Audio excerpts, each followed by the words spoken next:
Usual gang of misfits and dope addicts are here. Including Ivanka in Dugway. There's more than one Ivanka.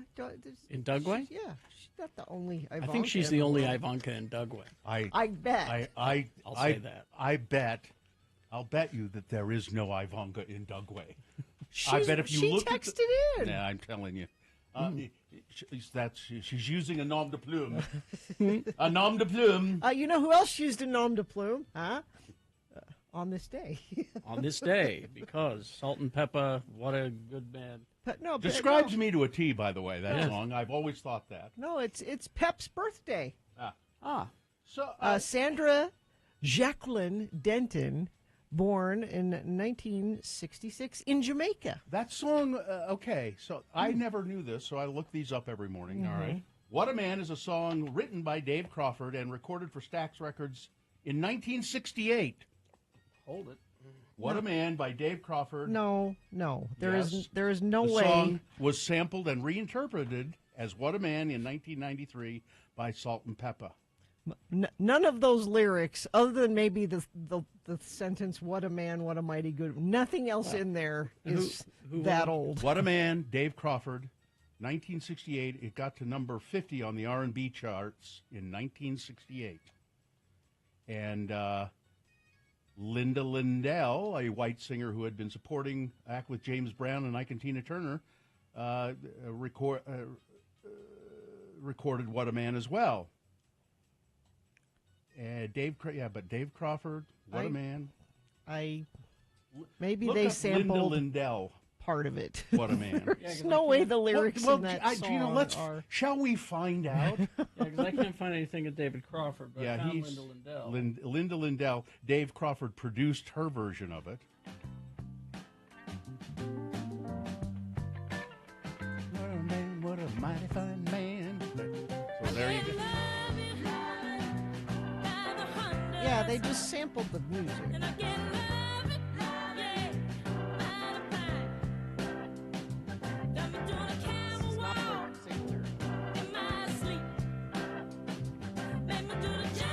I like it. Yeah. And yes, Steph, you noticed, and I noticed immediately. That was some weird remix. Let's see what it goes into the.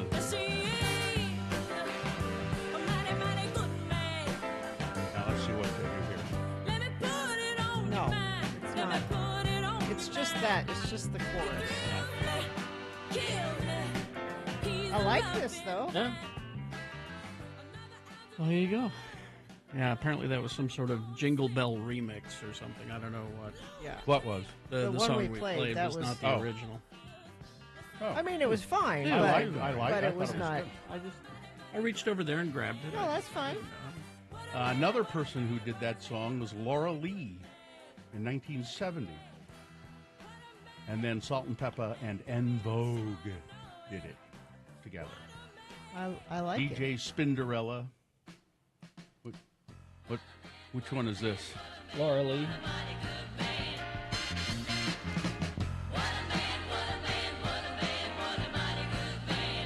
I don't like this one as much.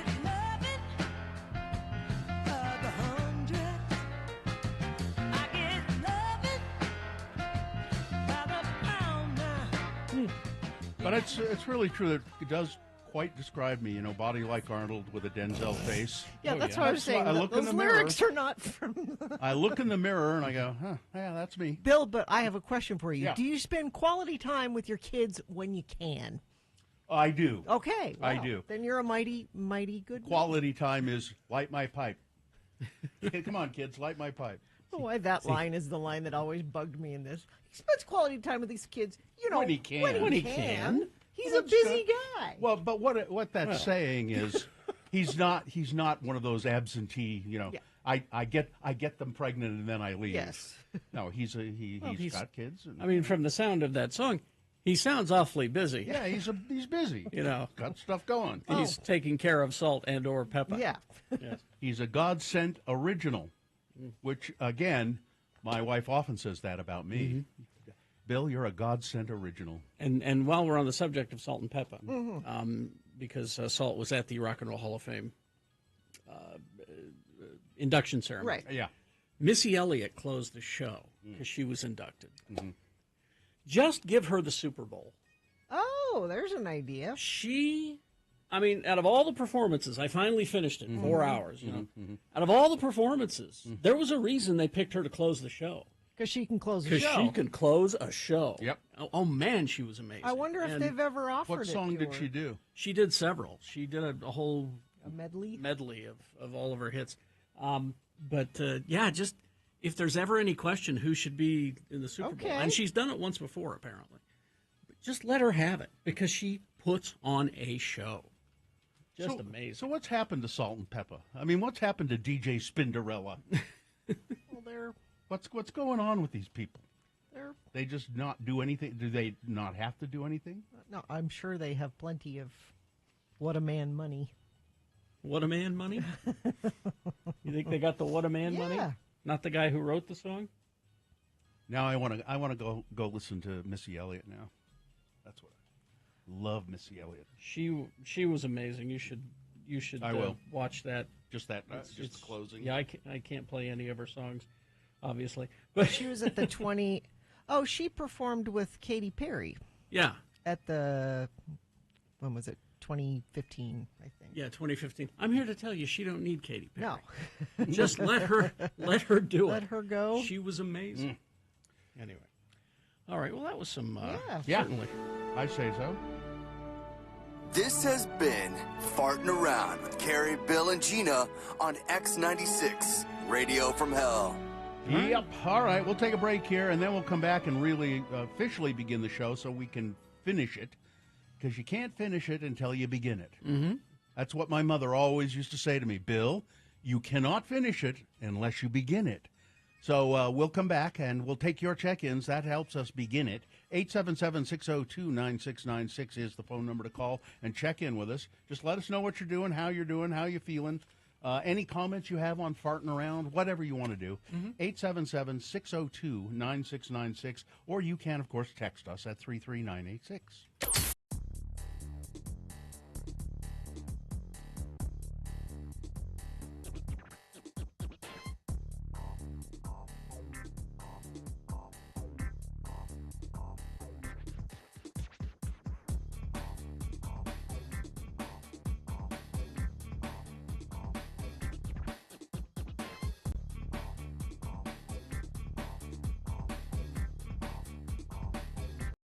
All of the Beat Gina topics have been specifically chosen for their relevance and entertainment value, and all of the answers have been thoroughly vetted and researched, and anyone who says different is itching for a fight. And now, let's welcome the host of Beat Gina. He's the sharp-witted and fashion-forward man of the hour, the one and only, because they broke the mold when they made him, Kerry Jackson. Thank you, Johnny. You're welcome, Kerry Jackson. Thanks for coming up out of the basement to keep score with us. You're welcome. Every Thursday. My pleasure. All right, let's. We do have a full phone bank, but during the break we talked about who we're going to pick to be a contestant, and Gina has decided that Hank is going to be the contestant. Thanks for the other two people who called. We appreciate it. Hank said that if Gina beats him, that he will go to Squatters, just a block away from us. Moochie's. There, It's Moochie. Moochie's. Oh, was it Moochie's? I thought it was It's Squatters. Okay. Moochie's, meatballs, and more. Several It's locations of Moochie's. Yes. Several locations of Moochie's, meatballs, and more. All right. Well, thank you, Hank. All right, Hank. The movie is Hocus Pocus. That's the trivia topic. And how we determine who goes first is a simple coin toss. So I would like you to tell me heads or tails, and I'll use the coin toss app to determine it. Let's go heads. Heads. All right, let's see what happens. All right, coin toss app says heads. You go first. Oh, man.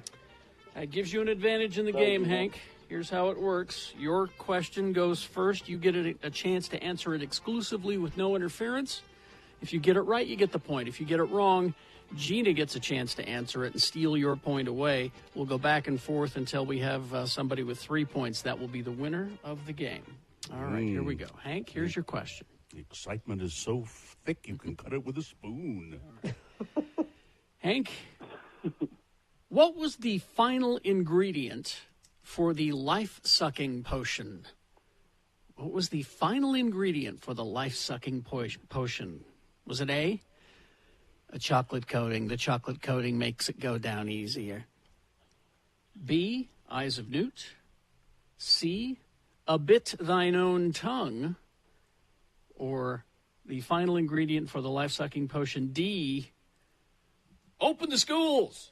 Masks or muzzles. Do your research, sheeple. Let's go B. B, eyes of newt. Incorrect, Gina. C. C, a bit thine own tongue. There you go.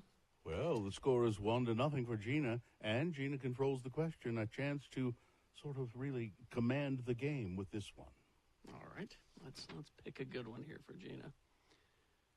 All right, here we go. What do the sisters use to fly after their brooms are stolen? What do the sisters use to fly after their brooms are stolen?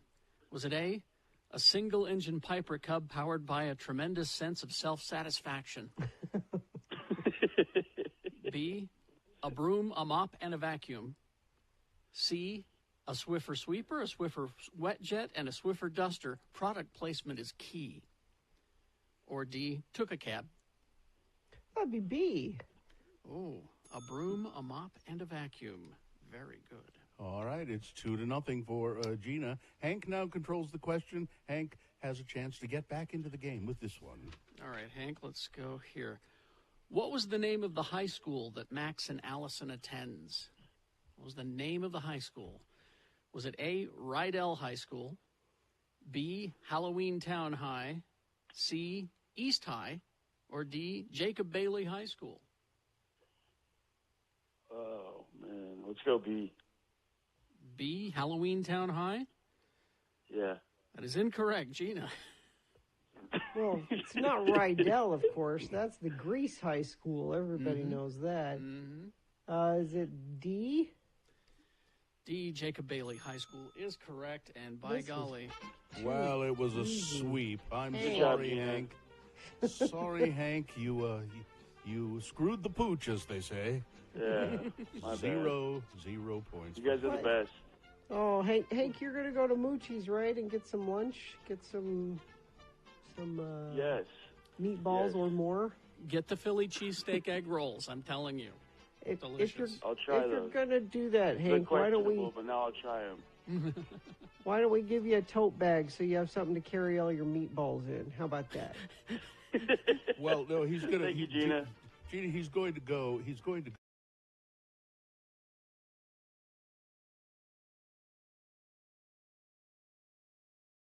6:19. Let's get this over with. All right, come on. Let's do it. They check in with us. Nobody's on the phone yet, but you can do it. You can check in with us here in the morning. We like to hear from you. 877-602-9696. It's like a head count.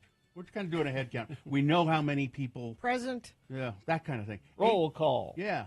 877-602-9696. You can also text us at 33986. Gina, do we have a sponsor? Yes, when Big O Tires goes big, a one-day sale isn't enough. Now through December 10th, everything is on sale. Stop by your locally owned and operated Big O Tires, the team you trust. The moon is a waning crescent, getting ever smaller, 14.3% of full right now. That little crescent moon will set today at 3:36 p.m., today being Thursday. It's the 9th day of November in the year of our Lord Jesus Christ, 2023. It's Carl Sagan Day. He was born on this day in the 30s, I believe, 1930-something. Sure. And Carl Sagan said this, and I've always loved this quote. The nitrogen in our DNA, the calcium in our teeth, the iron in our blood, the carbon in our apple pies were made in the interiors of collapsing stars. Oh. We are made of star stuff. We are a way for the universe to know itself. Ooh, I like that. Yeah, we are carbon-based life forms, and if you look into the universe, that's the Crosby. basis of the universe, carbon. Crosby, Stills, and Nash said it too. We are stardust, man. Yeah, we are golden. National Chicken Sandwich Day. Ooh. Fried There's chicken sandwich. there's your lunch. Fried There's Fried your chicken lunch. sandwich? Yeah, it's British Pudding Day. A British pudding is not the same thing as an American pudding. The American puddings are more similar to what the British call custards. Yes. And it's National Scrapple Day. Ooh. Scrapple, no, No? What's no. Scrapple? Listen, okay. Now I never saw Scrapple in my life until I moved to Pennsylvania, and it's very popular there. And they sell it in the grocery store in these little bricks, and it's this gray gelatinous stuff. And what it is pork scraps. You know, like the stuff The that leftover? Yeah.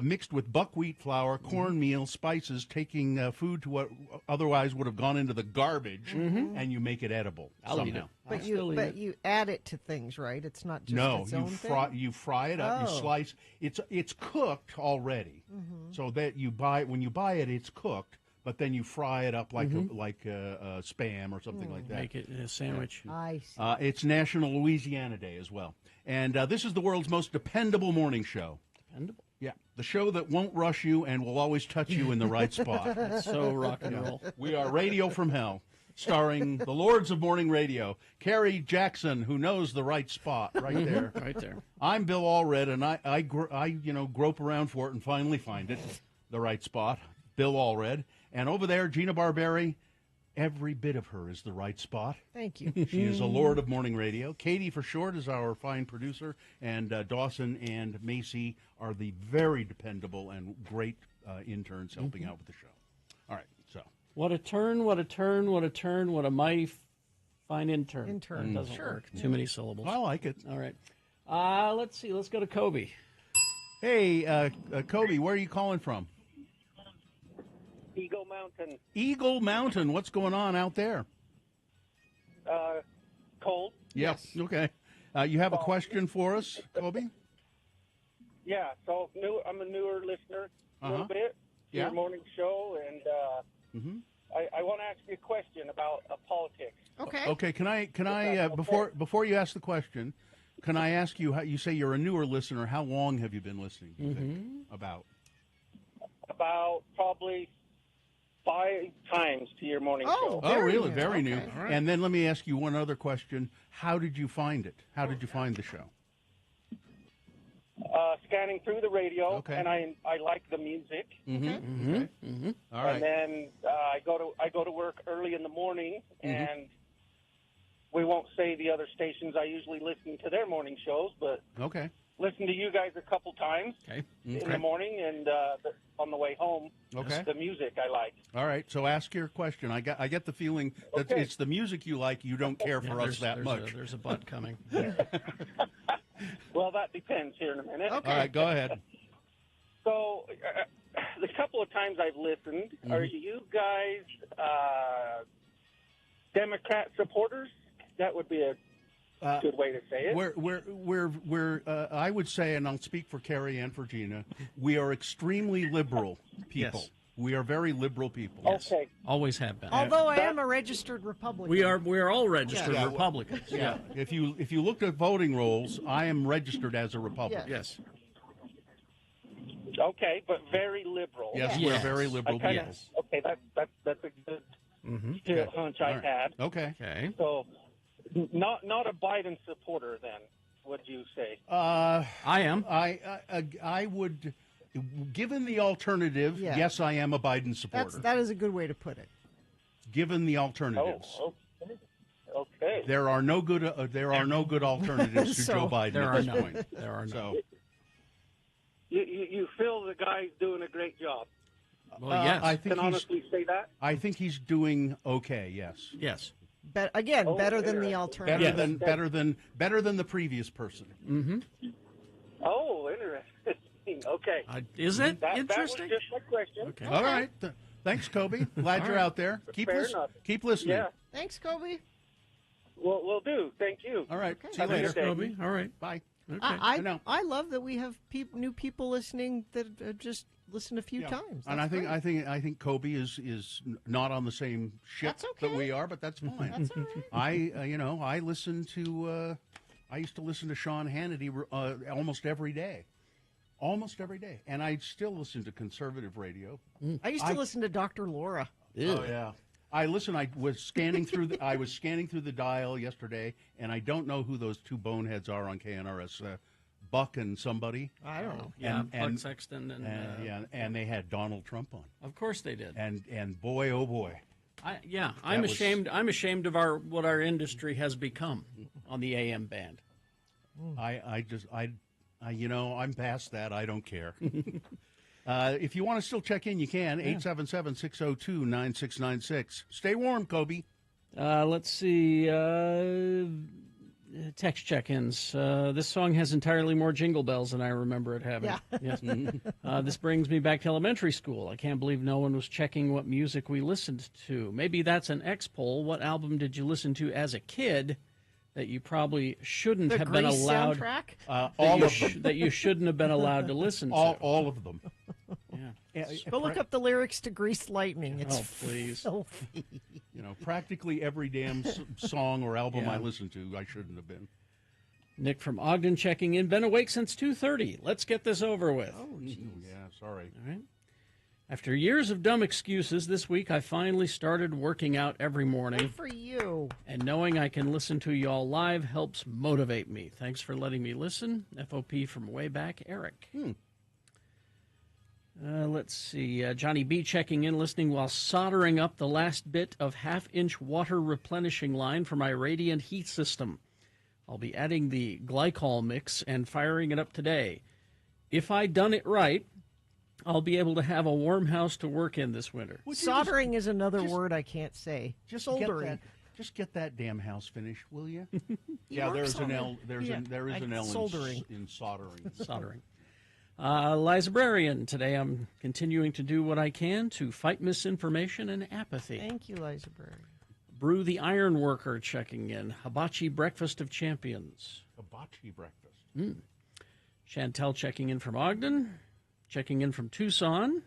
Rebel Rabbit, present and accounted for. Perry City listener checking in. Perry City, up there on Utah's famous Fruitway. I liked the opening song as a kid. I didn't get 95% of the references, but I still liked it. That's true. And I remember when they showed us Grease in high school. Yeah. I was like a sophomore or something. I It's can't filthy. remember.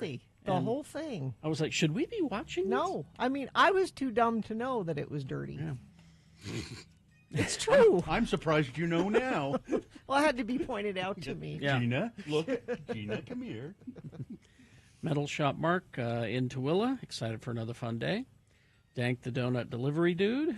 Scrapple with hash browns over easy eggs and grits. Yes. I just could never I never tried it because I couldn't get past the way it looked. It's just this awful gray color. It's delicious. It's gray.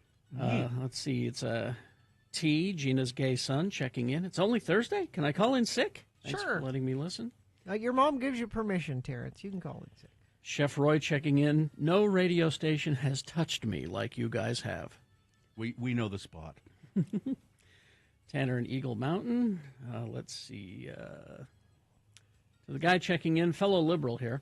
Can you explain why you're all registered Republican? Because I would like a say in who is elected to Yeah. office Yep. here, and you can only vote in Republican primaries if you are a registered Republican. Yes. And so we try to. It hasn't worked out so far very well. Not yet. But we try to find the Republican who is least offensive and vote for that Republican. Yeah, in the primaries. Yeah. Happy anniversary, Corey and Brooke. Listening in Charlottesville, going to on a vineyard horseback trail ride later. I want to come. Sounds Let's see. wonderful. Oh, and lunch lady Katie checking in. Chicken fried steak for lunch today. Well, chicken fried steak and a horseback ride through a vineyard. That's like the perfect day. Which would you do first? The horseback ride? Oh, and then horseback the- ride first. Yeah, okay. yeah, because that heavy Yeah. chicken fried steak, you don't want to ride horses after that. And the horse would thank you. Yeah. And you could ride your horse out on the roads right now because things are moving well. No accidents to tell you about. You can tell us, though, if you see something. Text it to us, 33986. Visit your Utah Toyota dealer today. Toyota, let's go places. All right, so we're going to take a break. We'll be back in our next break. We have Big Boy News and Frank Christ presents They're Fine, They're Just Fine. Our Dead Celebrity Game coming up. We'll explain on the way.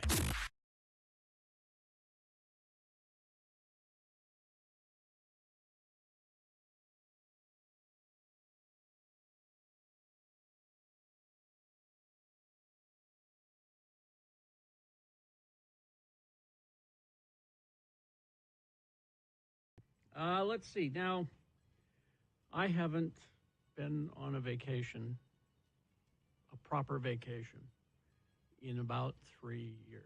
You're way overdue, Carrie Way Jackson. overdue.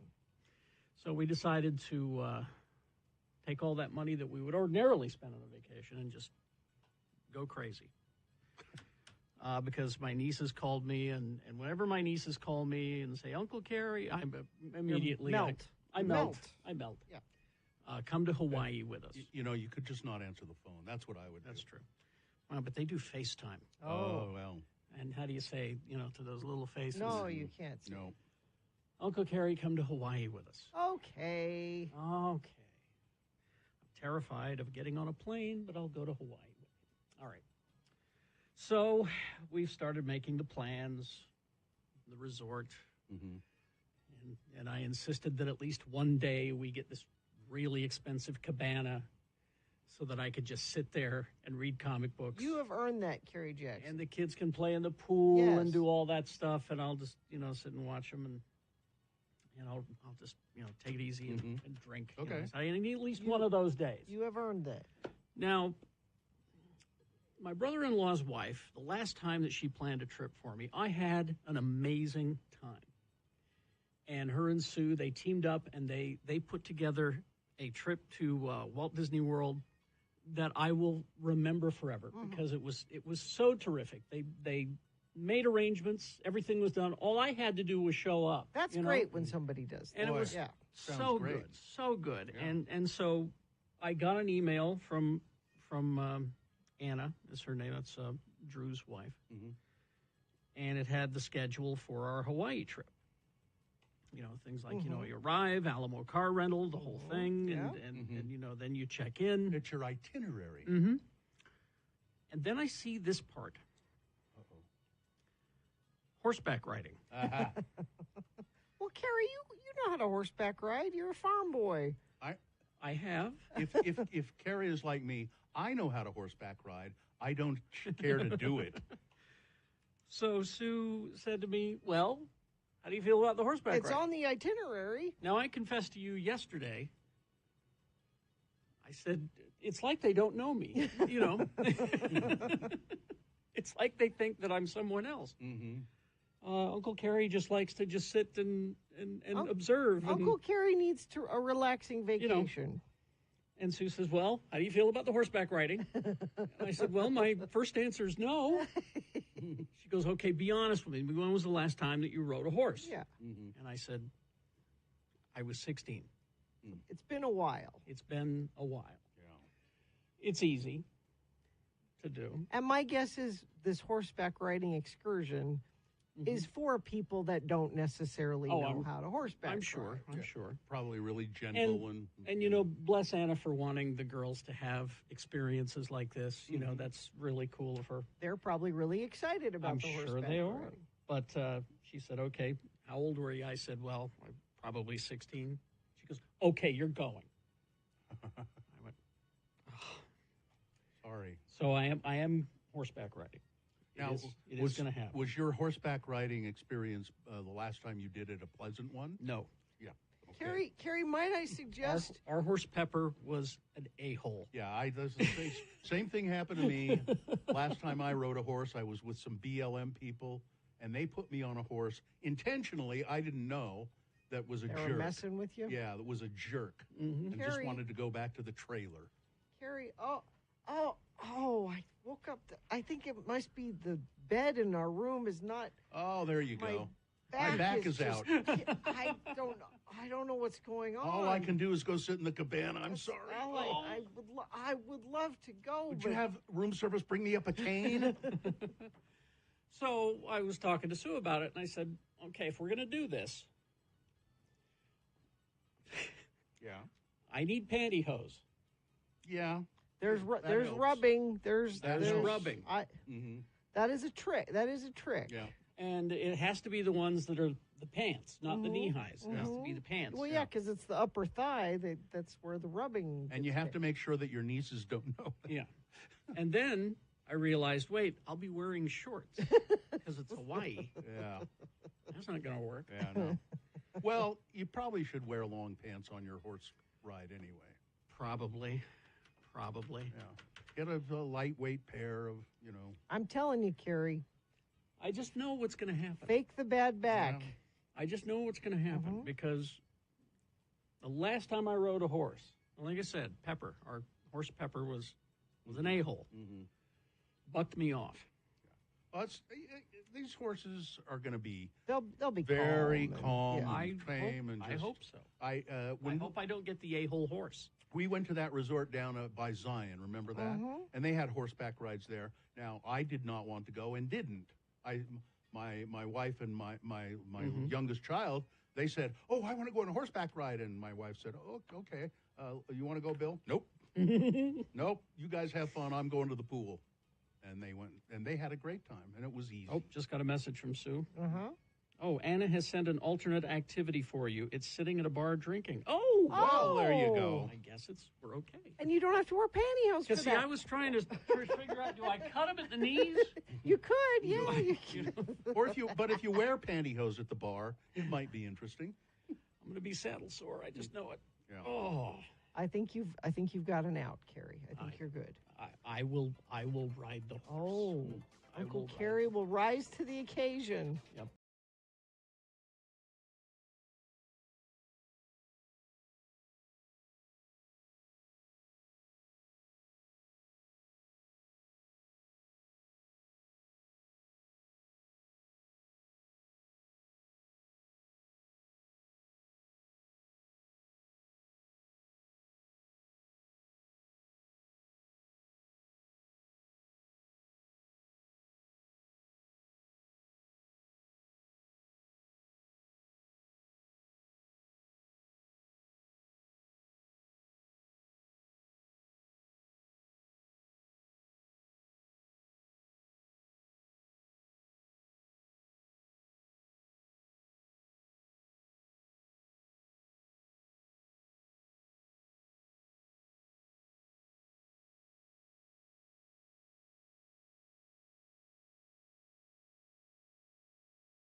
League. Can I tell you a quick story? Well, let me enjoy my Mill Creek coffee here. Oh, yeah. While you tell us the quick story. I'll have does mine it as does well. it concern Mill Creek coffee at all? Tina? Well, only in that it's accompanying the story. No.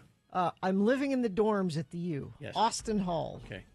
listening to KJQ on the radio in the evening. In the evening. And there was a contest that the tickets would be given away when you hear Human League Fascination. Human League. Be the ninth caller. Yeah. Okay. Caller I did- number 9. Well, yeah. It's got number 9. creative.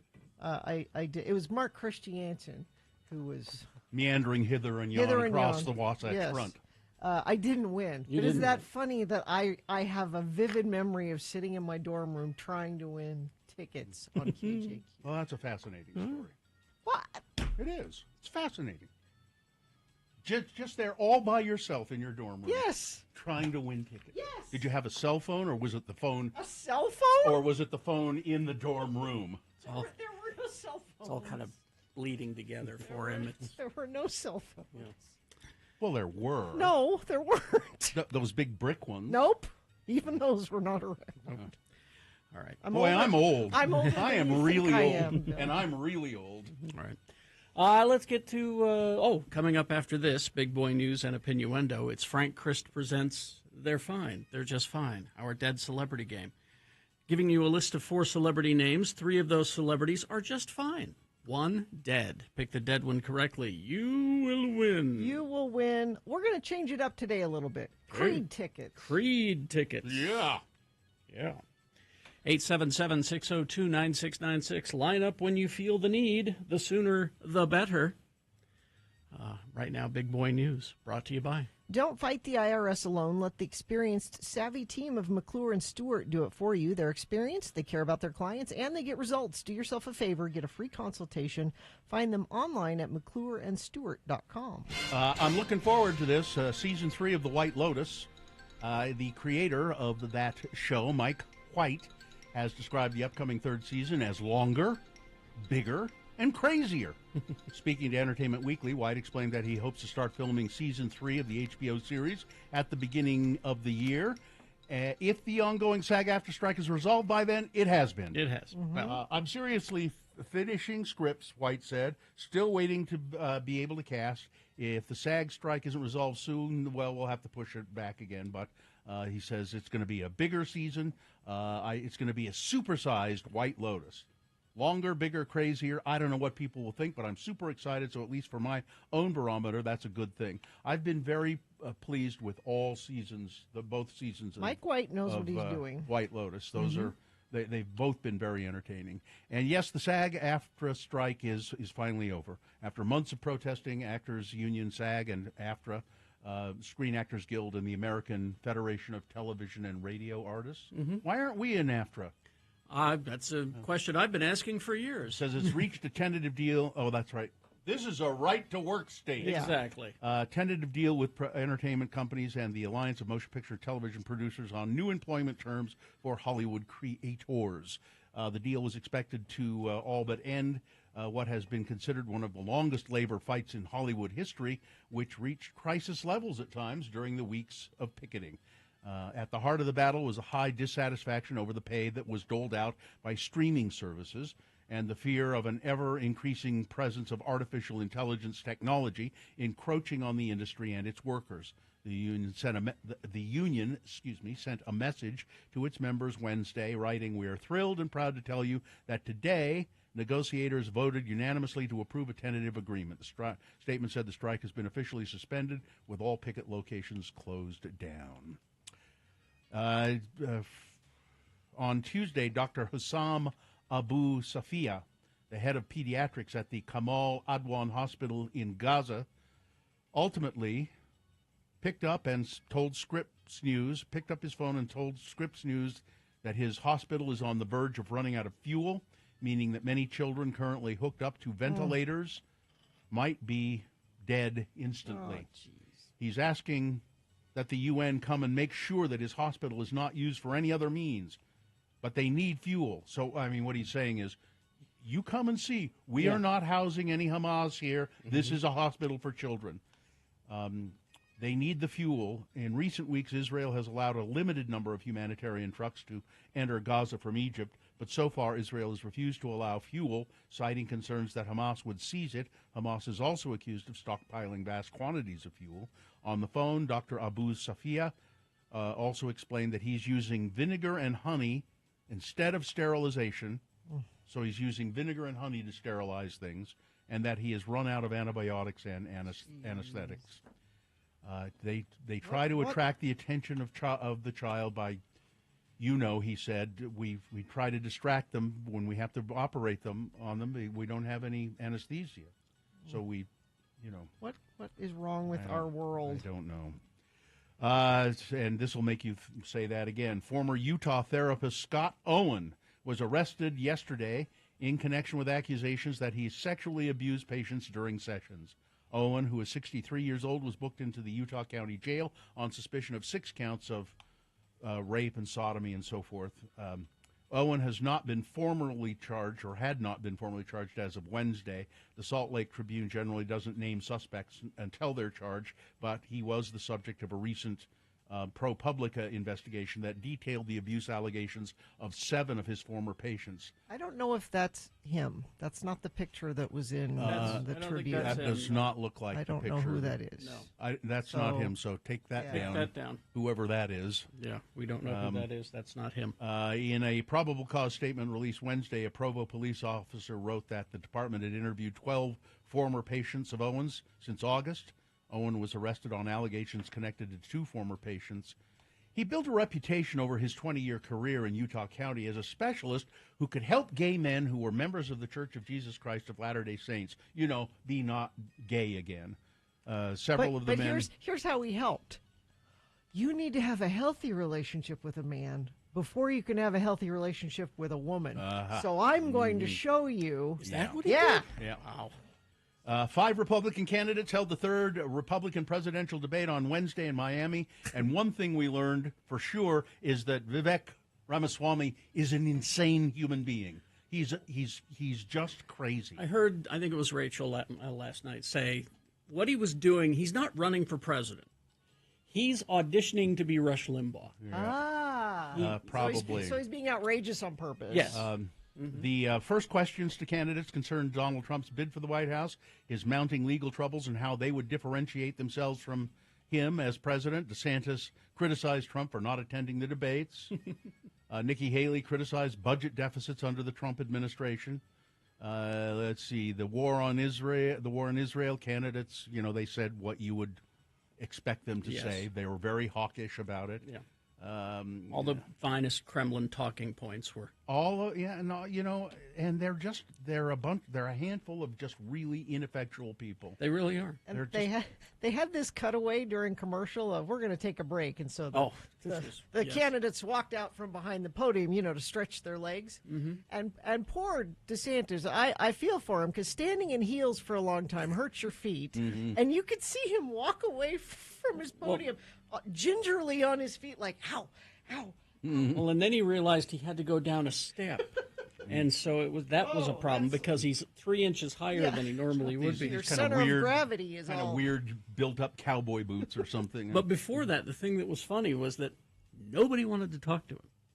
Nikki Haley and Chris Christie, they got together. The other two were talking with each other, and he was there in the middle and just kind of went, okay.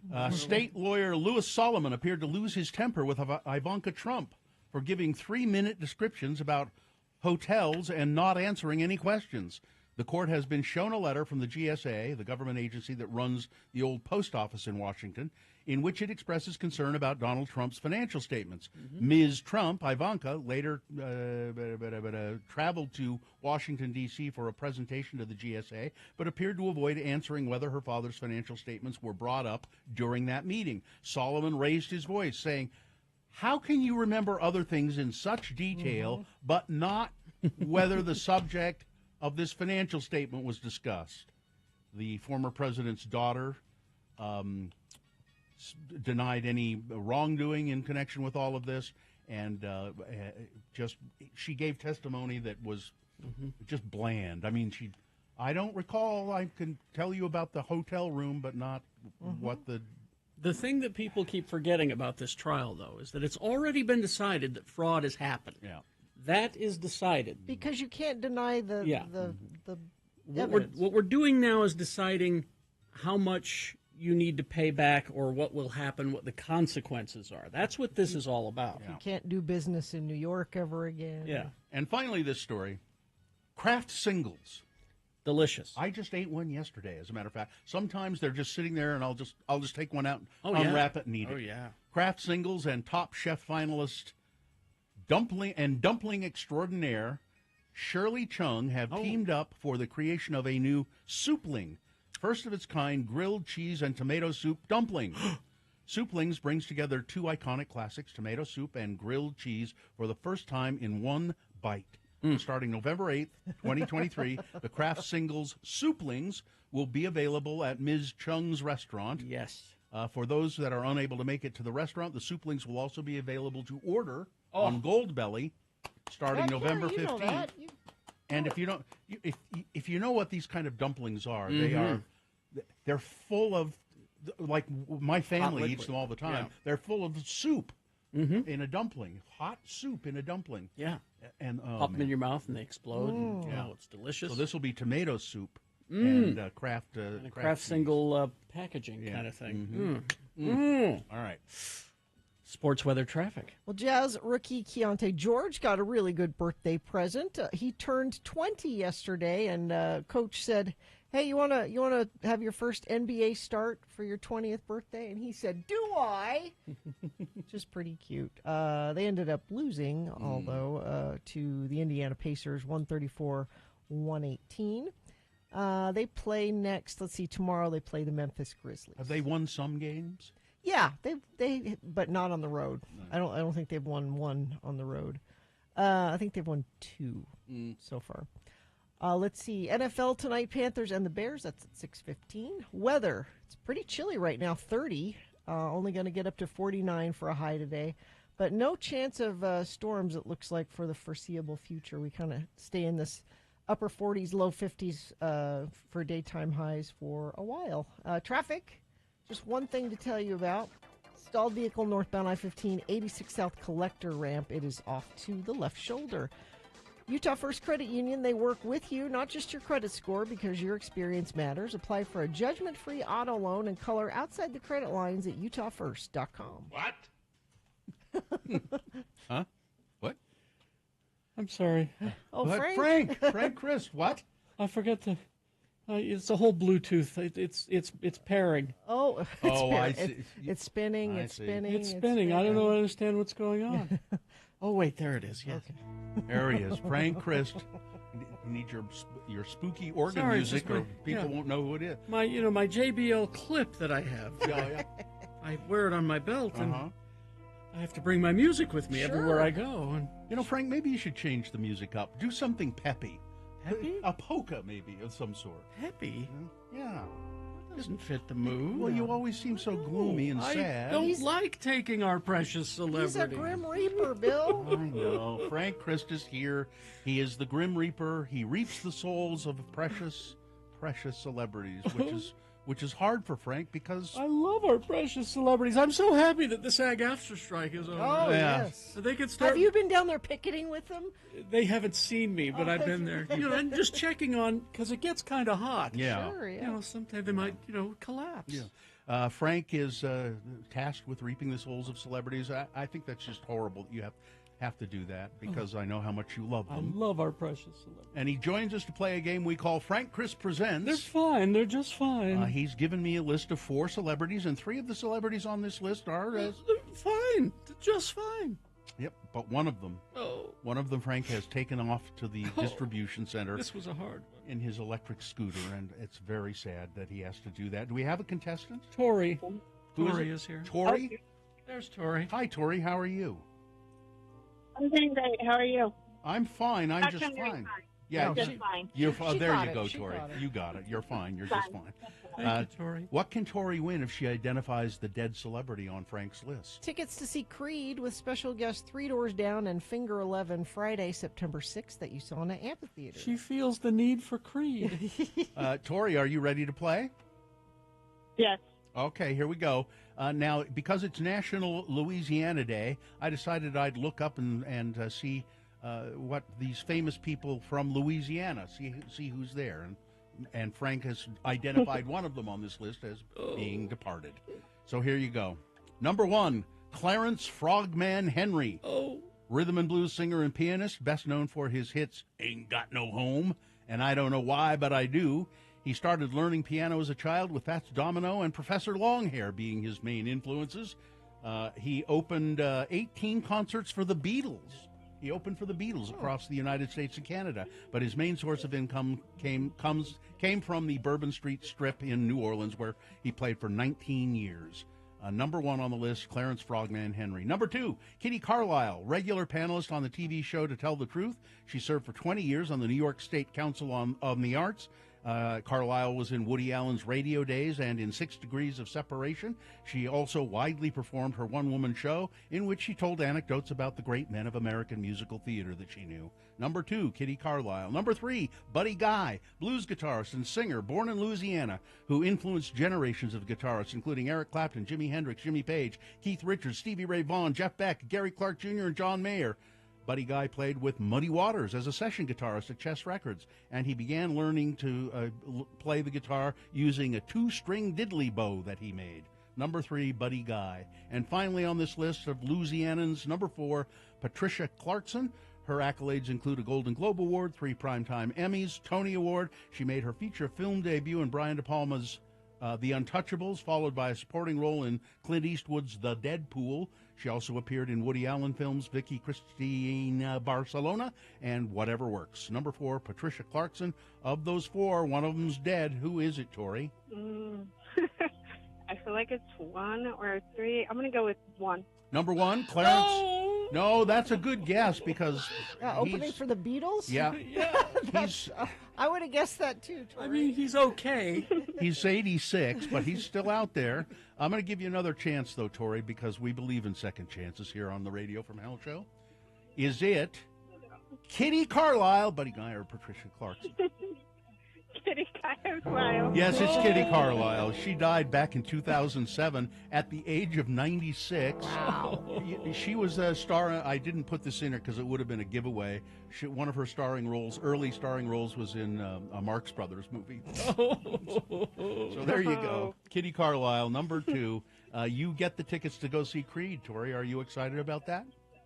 Oh, I'm actually way excited. It's like the best early birthday present. My birthday's Saturday, so Oh, thank you happy so much. birthday. Great. Happy Yes. birthday on Saturday, and I'm glad you won. Tori, hang on. Hang on the line, Tori. Oh, Kitty Carlisle was so pleasant when I took her away. She was a very classy woman, wasn't she? I just looked at her and I said, "This is truth or consequences, all right, Kitty." Hi-oh. Well, I'm going to go check on Lou Ferrigno. Oh yeah. He won't hear you coming. They never hear me come. 72 today. Goodbye, everybody. Goodbye. Goodbye, Frank. Off he goes in his electric scooter. Okay, just that stalled vehicle northbound I-15 at 86 South, the collector ramp, and that's not really causing any issues. So smooth sailing for Frank and for the rest of y'all. Unless you see something you want to share with us, I'll be happy to pass that along. Text it in 33986. Yeah, that's where you do that. Visit your Utah Toyota dealer. Toyota, let's go places. All right, we're gonna KXRK Provo. Going to take a break here real quick. Get some geek news for you after these. Then Boner of the Day is on the way. Hello, yeah, what is coming up? We usually control the topic. This time you control the topic with Hello, yeah, what coming up. Beat Gina on the way. Gerke's going to swing by and explain a few things to you. He's got some splaining to do. All that and more on the way. Stand by.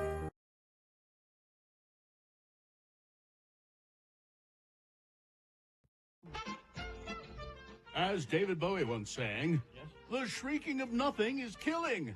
But here's another edition of Beat Gina anyway. I'm Johnny Ola, Beat Gina booth announcer. Don't miss the ABC After School Special this afternoon at 4 on Channel 2. Okay. Moving into a new neighborhood is always difficult. For Hollis, it's twice as hard because his not-so-welcoming committee is the neighborhood gang, the horrible honchos.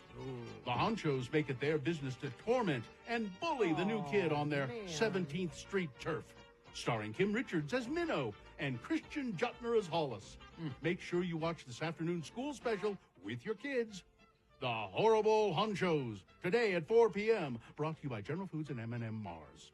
And now, here's a man who's not horrible, but he is our honcho, Kerry Jackson. Thank you, Johnny Ola. You're welcome. Professional game show announcer. That's me, baby. All right, the randomizer has picked your contestant, Gina. All You'll be right. playing against Candace today. Hi, Candace. Candace, are you there? Yeah. All right, Candace, get ready to play. We're going to toss a coin to see who goes first. It will give you an advantage in the game. Let's see how you do. Heads or tails, Candace? Head. Coin toss app says tails. Oh, Candace, you're one step further away from winning these tickets to see Noah Kahan live at USANA on July 9th. Okay, so if Gina beats you, what are you prepared to do in her name? Donate to the Arthritis Foundation. I have 2 kiddos with juvenile arthritis. Oh, okay. Well, Candace. Thank you. All right. Gina will go first. It's Elton John trivia. All right.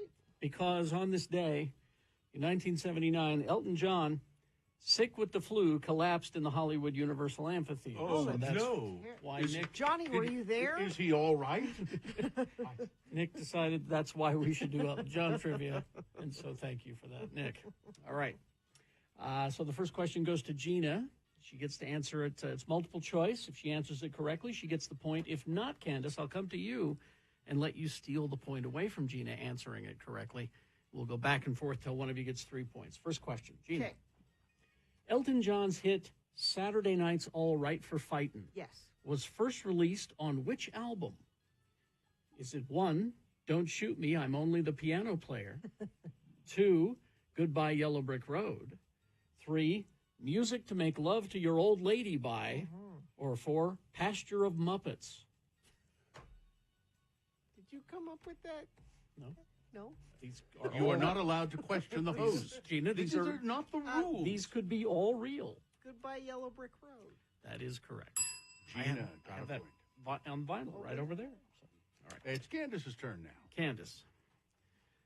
Candace, before going solo, Elton was in a band. Did you know that? I did not. I didn't know Yeah, that. about that. What was the name of Elton's band? Was it 1, Bluesology? Was it 2, Funkology? Was it 3, the John Denver School of Flightology? Or 4, you didn't, okay. Yeah. 4, Gee Whizology? Bluesology? Bluesology is Yes, correct. good answer. No, it's 1-1. Gina's turn. Gina, Yes. what was Elton John's first UK #1 single? Okay. In the UK. Is it 1, Don't Go Breaking My Heart? Was it 2, The Number of the Beef? I don't know what's funny about that. I don't know. It was a very serious song. Was it 3, Don't Let the Sun Go Down? Or 4, House of the Rising Son of a Bitch? Oh, that's a trick one right there.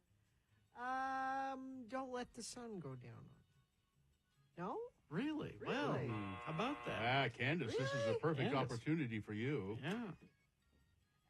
Don't Go Breaking My Heart? Don't Go Breaking My Heart, which he His did first with #1 with in the Susie UK. Quattro, who's very popular in the UK. That's 2-1 for Candace, and Candace controls the question. This could be the game. Candace, which of these songs from The Lion King did Elton compose? Which of these songs from The Lion King did Elton compose? Was it 1, Weasels Ripped My Flesh? 2, Circle of Life? 3, Under the Stars? Or 4, Pleased to Eat You? Circle of Life. Circle of Life. And Candace wins the game. And Weasels Ripped My Flesh is a very fine album by Frank Zappa. Yes. All right, Candace, Wow. congratulations. You're going to see who, Gina? Noah Kahan Yeah, live. of course I know a Kahan. Live at USANA, July 9th. Tickets go on sale this Friday at 10 a.m. Listen, my mother said I've got to get some things done, so if Major Tom comes around looking for me, you haven't seen me. All right. Well, Candace, hang on the line and we'll get that information from you. Stand by.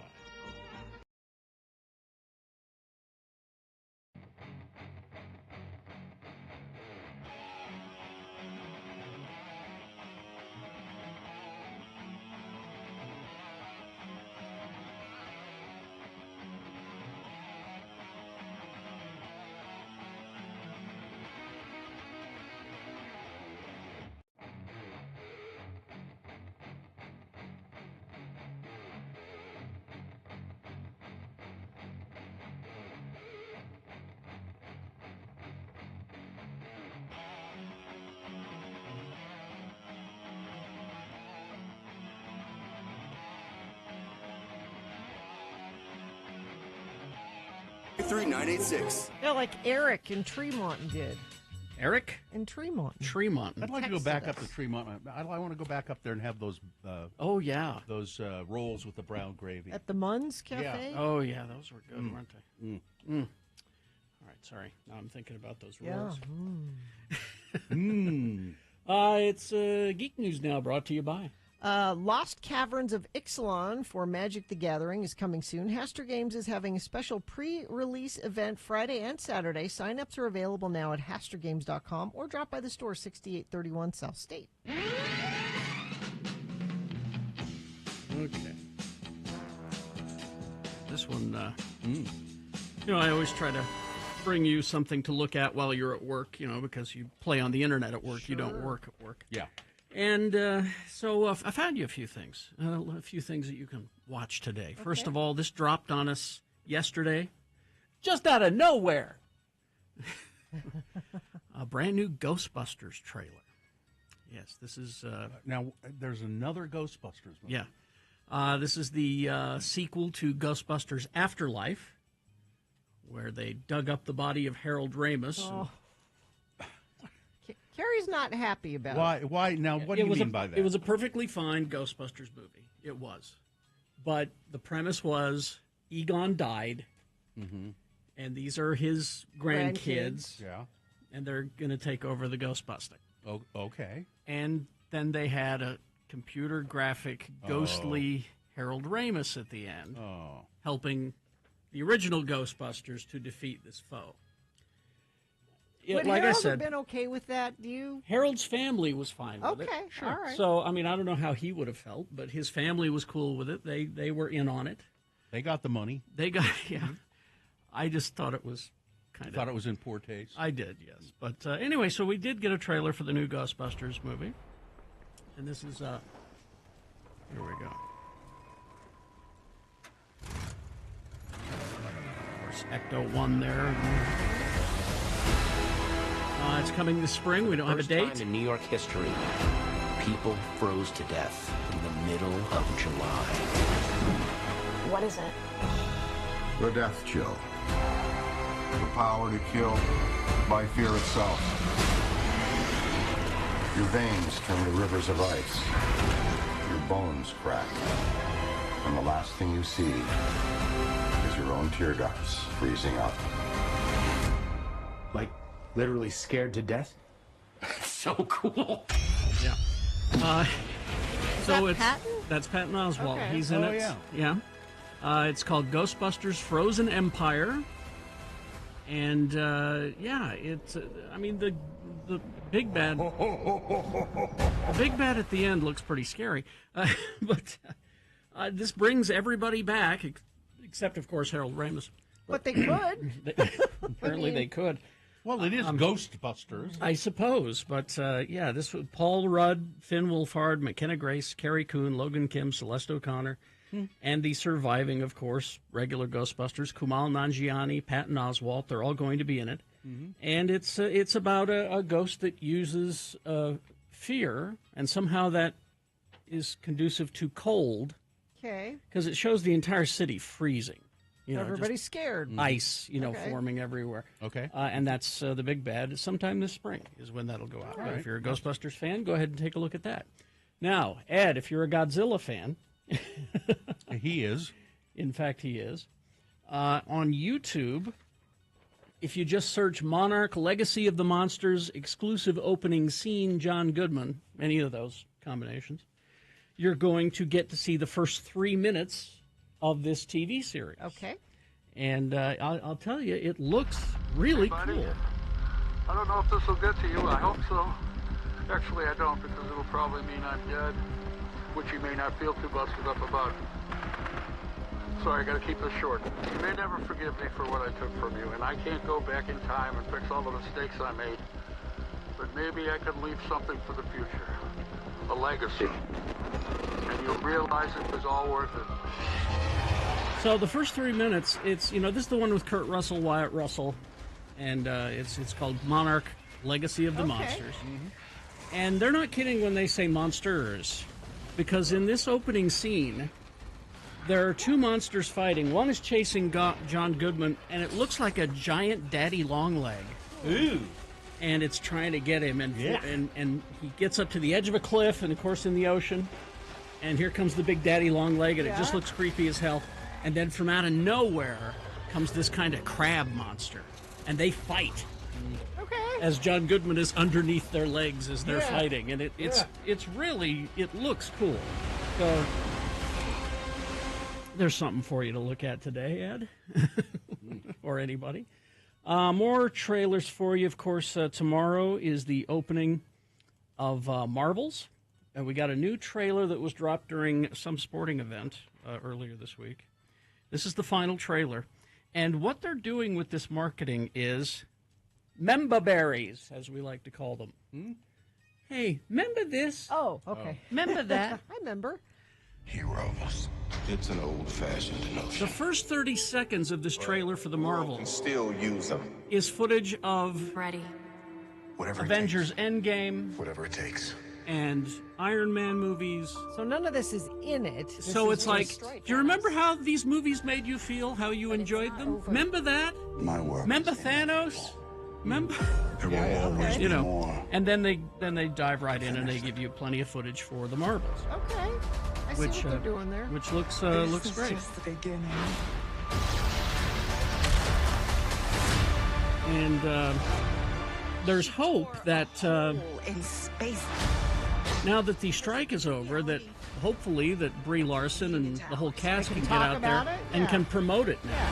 You know, so. Now the reviews, of course. What are you prepared to do? I'm invincible. Your powers only make Now I read a whole bunch of positive reviews yesterday, including the Hollywood Reporter. Can't be controlled. And then I woke up this morning to a New York Post review that was just ruthless. And it seemed like the critic had some other agenda besides, is this a good movie or not? He was, he seemed like, of course, it's the New York Post. What are you going to do with it? Last fight. I mean, I'll see it this weekend. Okay. I'm a go. You cannot protect your people. It looks like a lot of fun. It really does. And that was the majority of the reviews that I read yesterday, was that it just seems like a lot of fun. Let's see. Finally, there's a Legend of Zelda movie in the works. That seems like that should have been done a long time ago. I'm surprised it hasn't. It has been in the works for quite some Okay. time, but it took the Super Mario movie to be successful for them to go, okay, well, we'll do it then. And Christopher Nolan says, I'm not going to talk about Batman movies. Meaning he's not doing anymore? Well, he did those three that were And he does, yeah, terrific. I've heard him say, I love doing them, but I'm done with that. He says when he's talking about, he was being interviewed for Variety, this big, extensive interview, and they asked him, he says, have you seen that new Batman movie? The one that Matt Reeves did. Oh, okay. And he said, I'm not going to say. He says, if I start talking about comic book movies, that would be the only thing that anybody pays attention to in this article. That's a good point. So what happened after he gave this? Variety put that up on the banner headline, and that's what's gone viral, the fact that he won't talk about it. So he was right. So he's absolutely right. Plus, I think he saw how it's been haunting Martin Scorsese ever since Scorsese Just died. don't say anything. Let's see. Traffic is great. I don't even have that stalled vehicle showing up on my report anymore from UDOT. And you haven't reported anything either. So if you do see something, you can let us know. Are folks having a hard time getting on base at Hill? I don't know. There you Let go. us know if you see something. 33986. Do you or someone you love struggle with addiction? Help is out there. Renaissance Ranch is one of Utah's best addiction treatment centers. They accept most private insurance. Schedule a free consultation at renaissanceranch.com. All right. Let's see. We've got boners coming up. Here are the candidates you'll be voting for in just a matter of moments. Number 1, Mr. Piano's botched appendectomy. Number 2, real or not real, you and Kevin are stupid. And boner candidate to number 3, a punch in the head can be an effective coaching tool, right? There you go. Boner of the day, big boy news, all coming up. Stand by. Underdog. The NBA season is now underway, and the NFL, the National Football League going on right now. And, of course, there's college basketball. And a great way to get in on the action and enjoy the game even more is with Underdog Fantasy. It's a fantasy game, but you can win real money playing. Their pick'em game is just about as simple as it can be. Pick between 2 to 5 players, select whether they'll go higher or lower on one of their stats. You can win up to 20 times your money in a single game by going 5 for 5. It is legal in Utah. It's a lot of fun to play, and it's easy to play as well.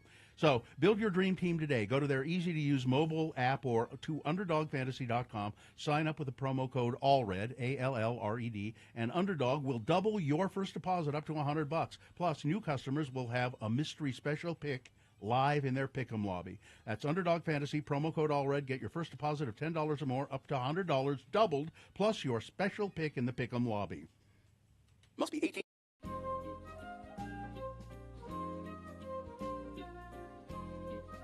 We did something this Thanksgiving that was, I don't think we've ever done before. we went out of town to have Thanksgiving dinner. Before we'd always go to, grandma's or mother-in-law's or whatever. But these people pass on, and they kind of new traditions need to be. You lose that anchor, and it just kind of. So somebody in my wife's family suggested, why don't we rent a condo up at Bear Lake?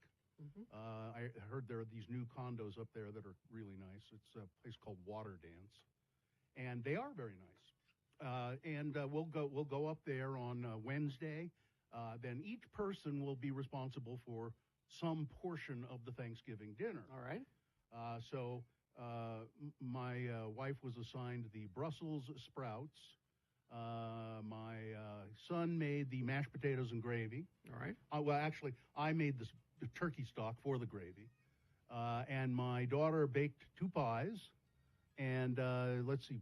But Uncle Todd was in charge of the turkey. That's the main event. Yeah. So a few days before we were set to go up to Bear Lake, my wife comes home. She said, Uncle Todd's got the turkey all in hand. I said, oh, good. She said, yeah, he's got about 4 dozen turkey legs. I said, what? He says he's going to do turkey's expensive this year, so he got these turkey legs. Only doing turkey legs. Yeah, got these turkey legs. They were on sale. It was a real good deal at Lucky's. And so we're going to just have turkey legs. And I said,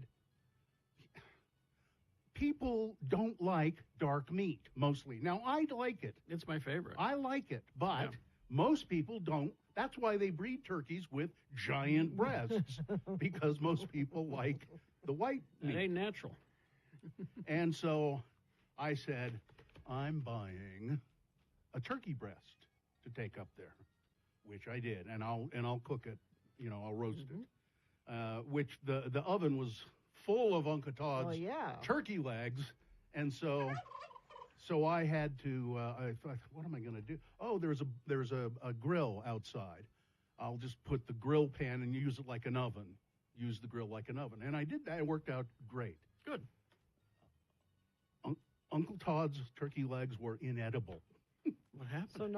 Did he overcook them or something? No, he undercooked them. I think they weren't raw. No, they weren't raw, but they were like rubber. These rubbery, and I felt really bad for him. He was like, oh, geez. But I saved Thanksgiving. The turkey breast. Was there enough for everybody? Yes. Yeah, there were 10 of us, and there was still some left over. Really? Turkey breasts are big, Gina. There was a lot of turkey on it, and so I saved Thanksgiving. Did they toast you, Bill? Well, to Bill Allred. But Uncle Todd even said, I got to admit, you saved Thanksgiving. As a matter of fact, I think he was the first one to say it. But he still had these turkey legs, some of which he hadn't yet cooked, because they were huge to begin with. And he said, I don't know what went wrong with these. I just don't understand it. I said, well, I think what you need to do is cook them on a low temperature, low and very slow. Just let them, cook the crap out of them. And I think, he said, well, I'm going to try it with the rest of them that are left over. Took my advice, put them in there. They came out perfect. And they were good. The dark turkey meat on there was good. But I saved Thanksgiving, and I was a hero. I was a hero, the hero of Thanksgiving. Well, I just want to let you know that the Hallmark Channel is looking to get in touch with your people, so they can make a movie. The hero of Thanksgiving. The hero of Thanksgiving. That's a working title. We'll workshop it, but. Aunt Julie's stuffing, or dressing if you prefer to call it that, was delicious, and the yams were delicious, and it was a good meal all in all, and way too much, of course, and pies and rolls and all of that. Carrie, Well, Sue cooked for just the two of us. I told her that she didn't have to, that we could get some kind of a takeout thing, but she hadn't done it in a while, and she wanted to, and everything was delicious and wonderful. She made the mistake of telling me how easy this stuffing recipe was. You mean you could make this all the time? I thought there was some, No. oh no, that took me no time at all. Not much to it, really. And Butter and turkey stock or chicken stock. and this one had mandarin oranges in it. Really? Yeah. Now, did she cook a turkey? No, we did chicken. But yeah, it was absolutely delicious. But she did make that mistake. I know now how easy it is to make that stuffing, and now I'm just going to start asking for it on a monthly basis. Yeah. Because she'll make a big batch, and then it'll last for a week and a half. Yeah. And then I can't quite feature mandarin oranges in it. I couldn't either. I saw them in there, and I went, I can get it because some people put cranberries in, so it's kind of it like worked. that. It worked. It was delicious. Some people put oysters in stuff. This was bread and sausage and a bunch of other stuff, and the mandarin oranges. Delish. Well, now I want to try it. Send me the recipe. I'd like to try it. I don't know if there is a recipe. You think she just made I it think up? she just threw it down. I don't know. I'll ask her. But we're just getting notice again from the Hallmark Channel. I think the working title that we have now is Thank Bill Day. Oh. Thanks Billings Day? No, I don't know. They're still working on it. I got to workshop that. But it'll be a movie. Well, coming up, tell you about my Thanksgiving. Was it as wonderful as ours? Coming up, I will tell you about my Thanksgiving. I have the feeling there was a problem. It's an issue.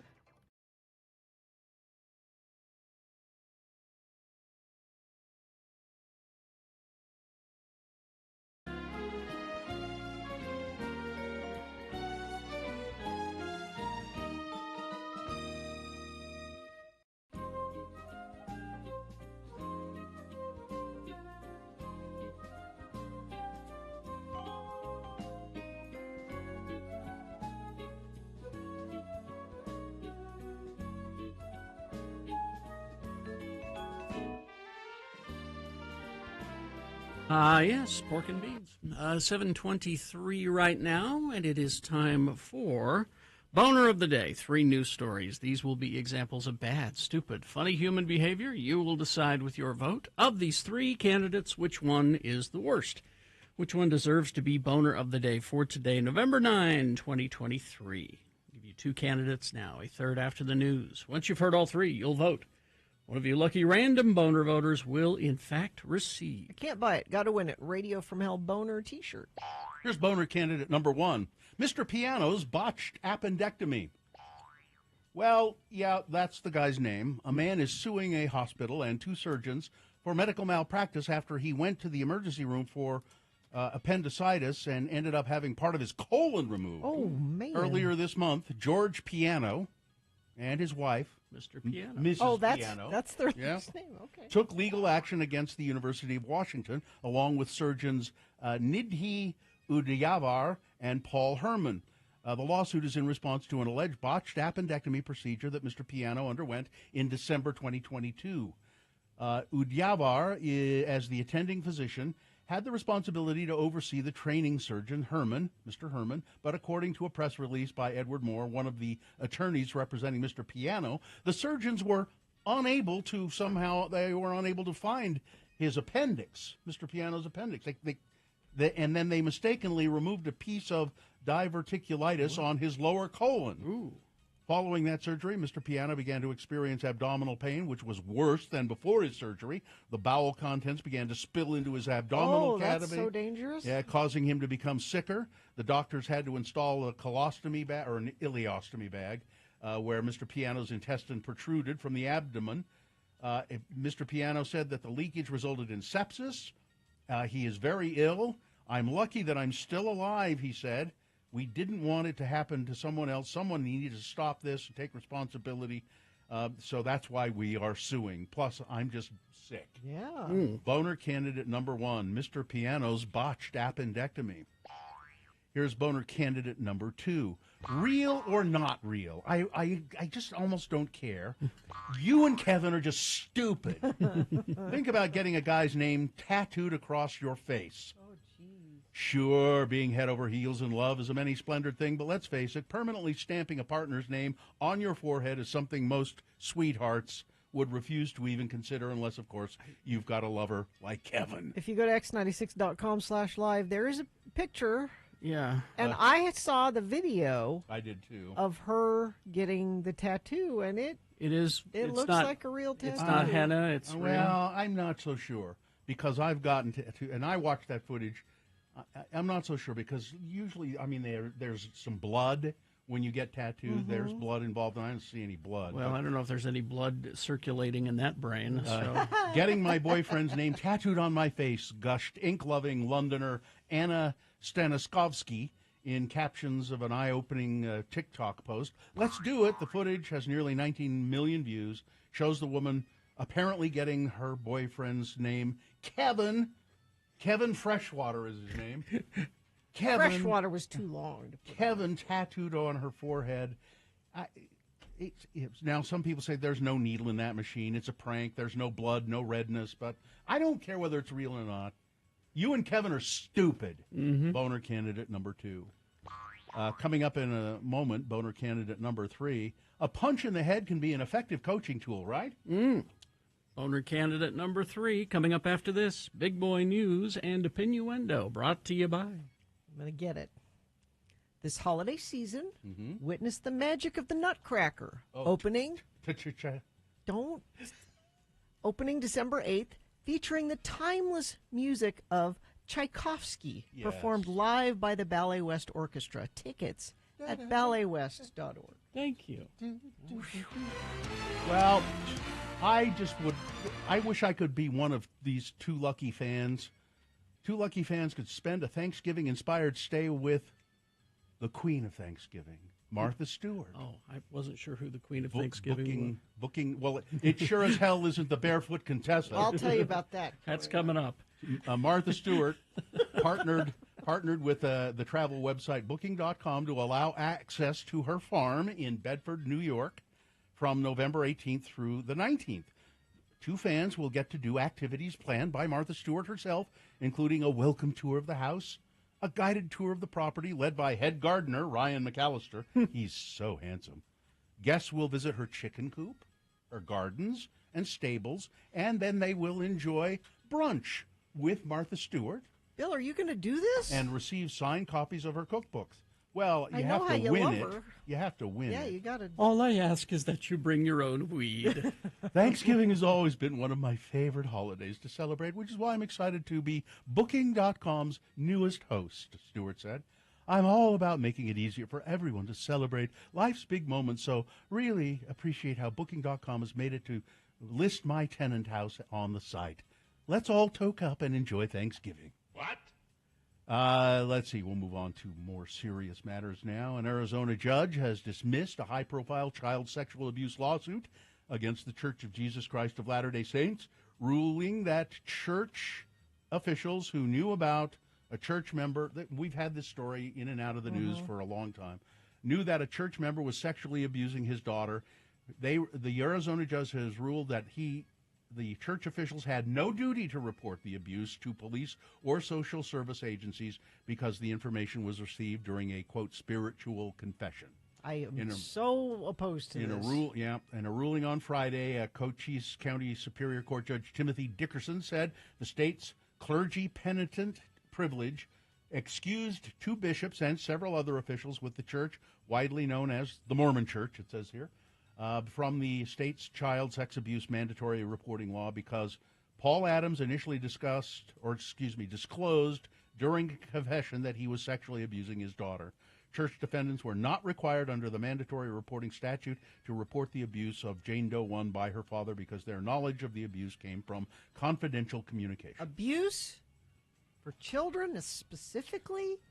That should never be overridden by ecclesiastical. Many states have passed. It used to be kind of pro forma that if you confess to something to your priest, that was was off limits. You could not disclose the information. But I think many states have passed laws now that says if it concerns child abuse or I think a capital crime of some, then you stole from your boss and you confess it to your.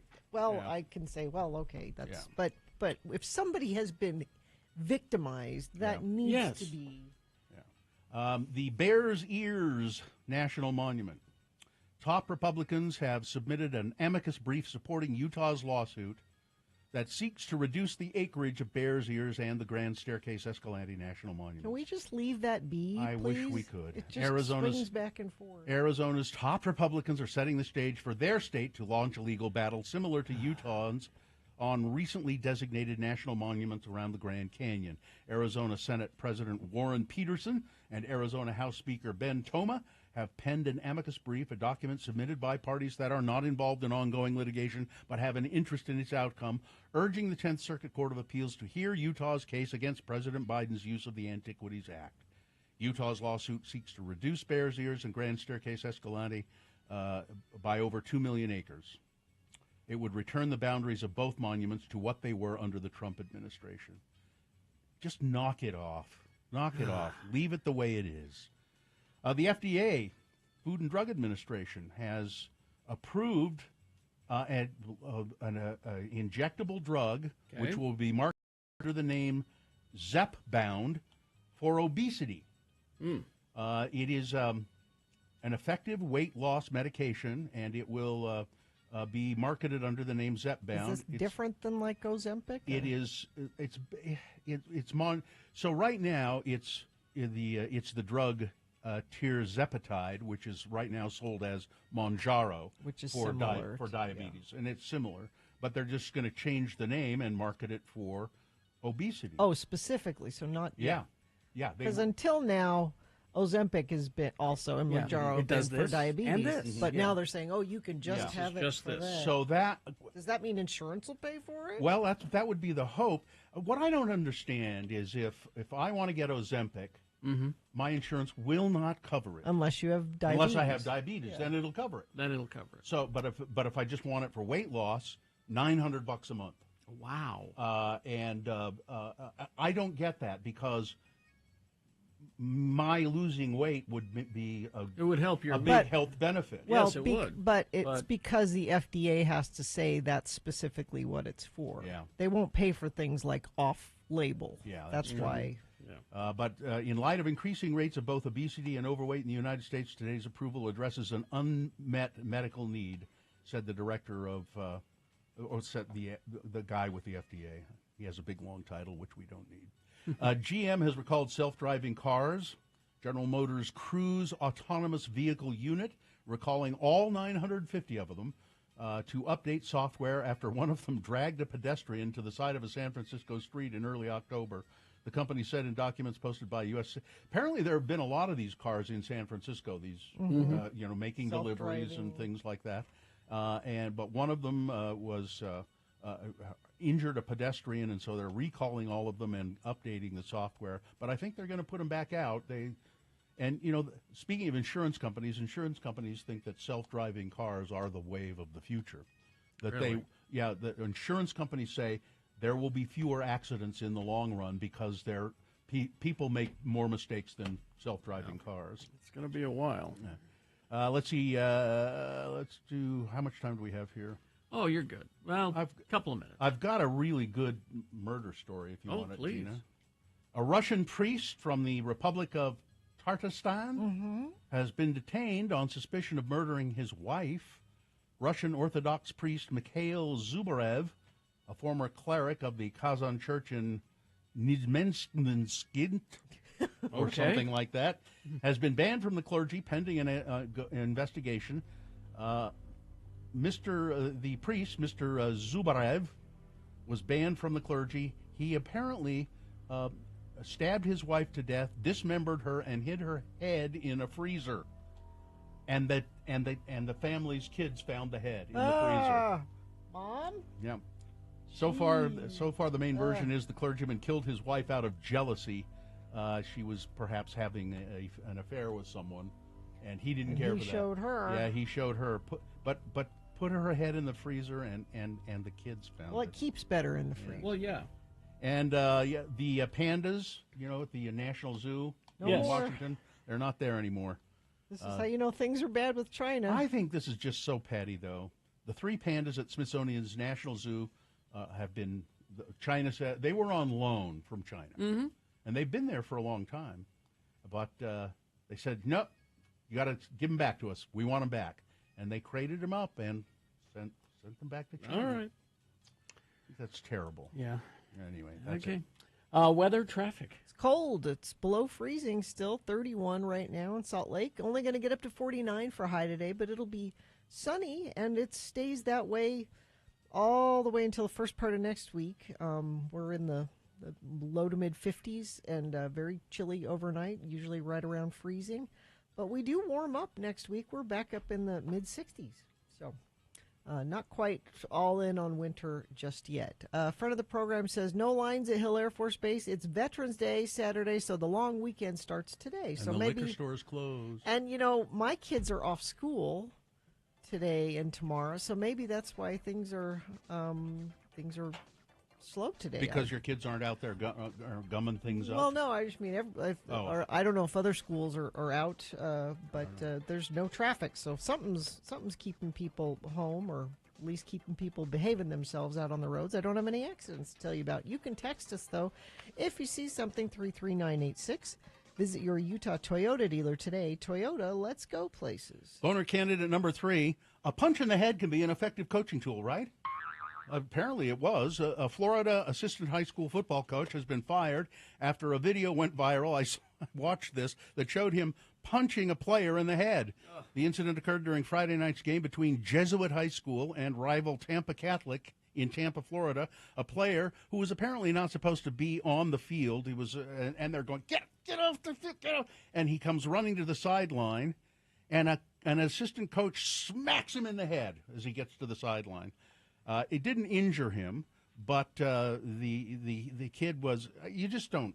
No, you don't hit high school athletes. You don't hit anybody in the head. The coach's role extends beyond shaping young athletes into great football players. It's about molding them into exceptional individuals within our society. You should never reach a point where you find it necessary to engage in this kind of stuff, said former NFL player Kevin Hobbs, who's now the defensive coordinator at Tampa Bay Tech High School. By the way, the outcome of the game, they won 66-35. So maybe a punch in the head is an effective coaching tool. That assistant coach has been fired. Good. Boner candidate number 3. All right, let's review the first two and vote. Boner candidate number 1, Mr. Piano's botched appendectomy. This poor guy went in to have his appendix removed. He was having an appendicitis, and the surgeons somehow couldn't locate his appendix, and they removed part of his colon, which caused a lot of problems. Boner candidate number 2, real or not real, you and Kevin are stupid.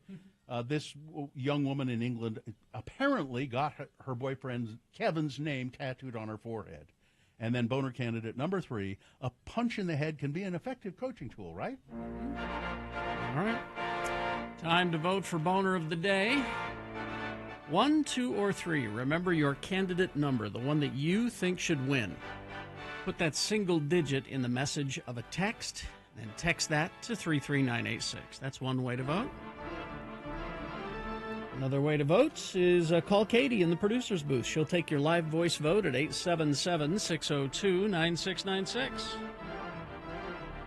Or you can go online, x96.com. Look for the box. It says Boner of the Day, November 9, 2023. Click and vote. If you don't see that box, refresh your internet browser. It'll appear. Click and vote.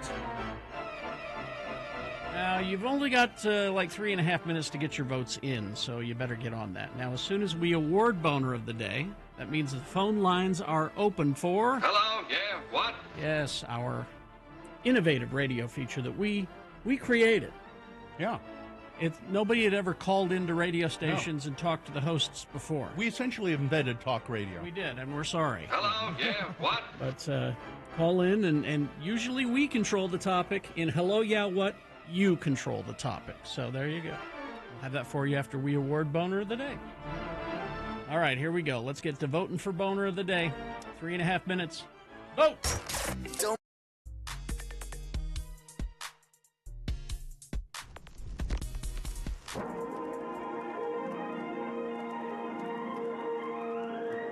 It's often said that people of Utah speak a language all their own. It's a language that's often confusing and even incomprehensible to newcomers here in the Beehive State. So, Radio from Hell presents a handy guide to help everyone understand how the natives speak. It's the Utah word of the day, and today's word is... Measure. Measure. This comes to us from a script submitted by Kirk Baxter. Measure, M-A-Y-Z-U-R-E, Measure. Now we give you the illustrious Mayor of Mona, Utah, Don Criddle, as he prepares to address the local media regarding an upcoming challenge to his office. Again, the word is measure. Hey, Denver, son. Yeah, Daddy? Denver, son. Denver? Daddy. Denver. Hi, Denver. I need you to pretend to be a reporter. I need to rehearse this here press event. Okay, Daddy. I am the media. Hello, media.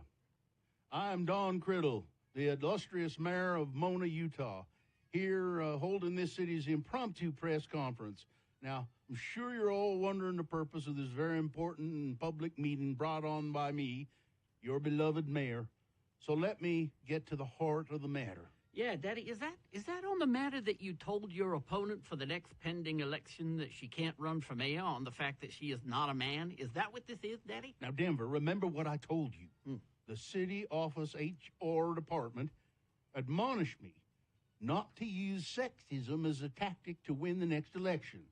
So just because Angela Lynn is a woman and may or may not measure up to the mantle of being Mayor of Mona, I must focus on other things to dissuade voters from picking her. But, Daddy, Mona City has never had a lady mayor. We never have and we never will. Daddy, I thought you said that I would be taking your place as mayor someday, kind of like what they do in one of those careers. Right, Daddy? Now, Denver, you need to hush up about that. Our current democracy does not measure up to a sovereign dictatorship yet. But haven't you read our city's constitution? Oh, shoot, Daddy, you know I can't read. You can't read? Well, just what in the heck am I paying your teacher babysitter for anyway? Well, she ain't there no more, Daddy. Remember? She got all distressed, screamed something at us, kicked down the front door, and we haven't seen her since. Well, that deadbolt sure didn't hold the door closed, did it, Denver? Yeah, Daddy. Perhaps if we had used an actual tape measure in the deadbolt installation, we would have known where to drill, and the lock would have actually catched the door frame, because that's what happens, you know, when you just use prayer and eyeballing it, Daddy. I suppose so, Denver. Now shut your trap about bringing up the fact that my opposing candidate is a woman, and help me find some more ethical ways to smear her without getting scandals and litigation involved. Okay, Daddy. Why don't you just say she's too emotional about stuff? Join us again some other time as we examine how the Utah natives speak with the Utah word of the day.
This is unusual. Surprising. Yeah. Well, that's a word boner of the day. And it's brought to you in part by, what What did I have for dinner last night? I don't know. It was delicious, whatever it was. You have a Oh, good I feeling know. about it. It just was not- chicken and rice, and grilled vegetables. Ah, okay. And Baseco, the first name in foundation stabilization in Utah, is that just a crack in the wall, or is it a sign of a major issue, or your windows or doors sticking? Does any area of the floor slope? Level up with Baseco, Utah's highest quality foundation stabilization and repair. Schedule a free assessment today at baseco.net. That's BASECO.net. Well, I would have thought that the coach punching the kid in the head would probably win. But it came in second, but a distant second. Coming in third was the young woman who apparently got her boyfriend's name tattooed on her forehead. But by winning by 120 votes, boner candidate number one is the winner, Mr. Piano's botched appendectomy. Okay. There you go. I thought the punch. I thought the punch. I But thought so too. There you go. That's you decide, boner of the day, not us. That's how this works. That's boner of the day for today, November 9, 2023. Now qualified to be boner of the week. And speaking of you decide what we talk about with Hello, Yeah, What? Yeah, anything you want to talk about, you want to ask us, you want to promote, criticize. If you want to criticize us, you can do that. If you or you just want to chit chat for a couple of minutes, 877-602-9696 is the number to call. 877-602-9696. Just Can I start? Yeah, what? Hello, yeah, what? Well, yeah. Hi, Gina. Where are you calling from? Salt Lake City, Bill. Gina calling from Salt Lake. Hello, yeah, Long-time listener, first-time caller. Okay. Ina Garten is dead to me. Why is that? Well, I follow her because I never make anything. I was going to say, I don't know why. Yeah. I'll pass them to your wife. Yeah, I mean, well, she already follows plenty of these kind of things. I but- send recipes to Carrie's wife, like, this looks good, you should make this for Carrie. Yeah, and more often than not, you're right. Yeah. But Ina Garten was doing a Q&A about Thanksgiving. Mm-hmm. And they asked her questions like, canned cranberry sauce versus fresh cranberries. Oh, fresh. And Jeffrey insists on fresh. And actually, she said, I always make fresh, but I can tell you how to, spruce up some canned. Jeffrey can tell the difference, though. Yeah. And then they asked her, do you call it stuffing or dressing? Well, Jeffrey's allergic to that. And I thought, well, this will be good. I'll go with whatever Ina says here. Mm-hmm. And she said, I don't make either. Doesn't care for it. Huh. She said my thing I do is a bread pudding. What? Well, bread pudding is for dessert. Yeah, but she doesn't care for dressing or stuffing. See, to me, that's to me there are some blocker. some things with Thanksgiving that are just not maybes. Yeah. Do you like the green bean casserole? Because I love it. A lot of people insist on that. Gina, how do you feel about that? I'll eat it. A lot of people. I don't think that's a staple that you have to have. Oh, yes, it is. I for think many it's, people. How about the yams with the marshmallows on it? She talks about that too, and they said marshmallows or no, and she terrible. says I make both. Yeah. So because in case you have people, but I'll eat those. how do you not have? What about the celery with the pimento cheese that's in it? not that's not a for sure. That That's is a not for sure for. Look, I don't know whether it's for sure or not. I'll just eat all of it. I don't. It's a blocker. You should block her. Let's go to the phone, shall we? Yeah, block her. Jeffrey will be angry if you block her, but you go ahead and do it. She's dead to me. I just green bean casserole is the best part of Thanksgiving. I don't know. Thank you, Texter. A lot of people who. All right. Well, let's go to Ranger Kate. Ranger Kate. Yeah, what? Good morning. Where are you calling us from? I'm calling from home in Riverton. I'm about to head into work. Okay. What's up? Well, I'm sorry to shift the topic from Thanksgiving deliciousness, but I wanted to publicly pass along some condolences to a former work family of mine. The patriarch passed away at the age of 92 last week. Wow. I'm headed to his funeral today. 92 is that's a good run. That's a good run. He was an amazing man, and he was like another grandpa to me because all my grandpas have passed on, and he was so kind and had the best stories, as grandpas often do. And he was just amazing, and I'm going to miss him so much, and I feel for his family. Well, that's but you have pleasant memories, and Yep. you'll share them at the funeral, and that's a good thing. Nice of you to be going. Yes. Yes, Kate. And he was, like I said, a patriarch of my former work. I remained close with them. They were a family business. I work in the legal field. And so a member of the legal community lost a great soul. All right. Thanks. Thanks, Kate. See ya. Quickly, Gina. Yes. How do you feel about this? Thanksgiving stuffing focaccia. Okay, I'll entertain it. All right. I'll entertain it. You got to call it. I used to call it stuffing because that's what we did. Yeah. Stuff You the stuff- bird. You stuffed it in, but that's really not a good thing to do. It, So we it call tastes it dressing. better if you cook it separately. Yeah, and you get it should. crispy on the. Well, we used to do, you'd stuff it, and then what was left over, you'd bake it. Yeah. But we just call it dressing. Let's go to Christine. Hello, yeah, what? Hi, Christine. Where are you calling from? I'm driving to work from West Valley to Kearns Junior High. Okay, and what's up? So I just wanted to say, I've been listening to you because I'm class of 92, and, so probably from the beginning, and you guys are just awesome. And so I just wanted to say, hello, yeah, what? You guys are awesome. Yeah, That's what? nice Very, of you. very kind of you, Christine. Thank you, Christine. Thanks. We appreciate Yes. it. All right. Tell your Okay. friends. That's it. Talk to I that. will. Talk to that guy who called us earlier from Eagle Mountain. Talk to him. Yeah. Thanks, Christine. That's all right. You Utah County. Okay, bye. Bye. Bye. She said it Yeah. perfectly. Yes. Mhm. 877-602-9696. Dennis is here. Dennis? Dennis? Yeah, what? Dennis, where are you calling us from? Oh, Taylorsville. Okay, what's up? I was just wondering if we could just go back to calling this inversion pollution so people will think how disgusting it is. Yeah, I get what you're Yeah, saying. And I- it's going to build in the next few days because we've got no storms coming through, so it's going to be bad again. There are several words that we're using now that I wish we would change. That's a good one. Call it pollution because that's what it is. Yeah. Well, the main thing is that the inversion is clear up to the power plant going up Big Cottonwood Canyon, so it's getting kind of scary when it's going to go over the top. Yeah, they call it inversion because it's that's warm what, on top, and that's what yeah, causes and It that- sounds and that- good. and that's what traps the pollution in the valley. Or I'm sorry, it's warm on. Yeah. Yeah, the inversion traps the pollution in It's the like a valley. lid on the atmosphere. Smog entraps the inversion. Yeah. Yeah. Let's start calling it pollution, and instead of inflation, let's call it what it is: corporate greed. Let's just call it that, because Yeah, that's what it is. I was told when I was in high school that it's just what inflation is. It's just what the upper class can think they can get out of you. Exactly. All right, thanks for calling us. Thank you. See ya. Let's go to Megan. Hello, Megan. Megan, Hello, yeah, what? where are you, Megan? Hi, I'm in South Jordan. Okay, what's up?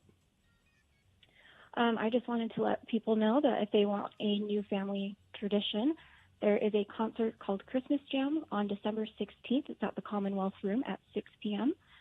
All the proceeds go to the In-Between, which is end-of-life and hospice care for our unsheltered neighbors. That's a really good place, the in-between. They do good things. Yeah. So who will be some of the performers at Christmas Jam at the Commonwealth Room?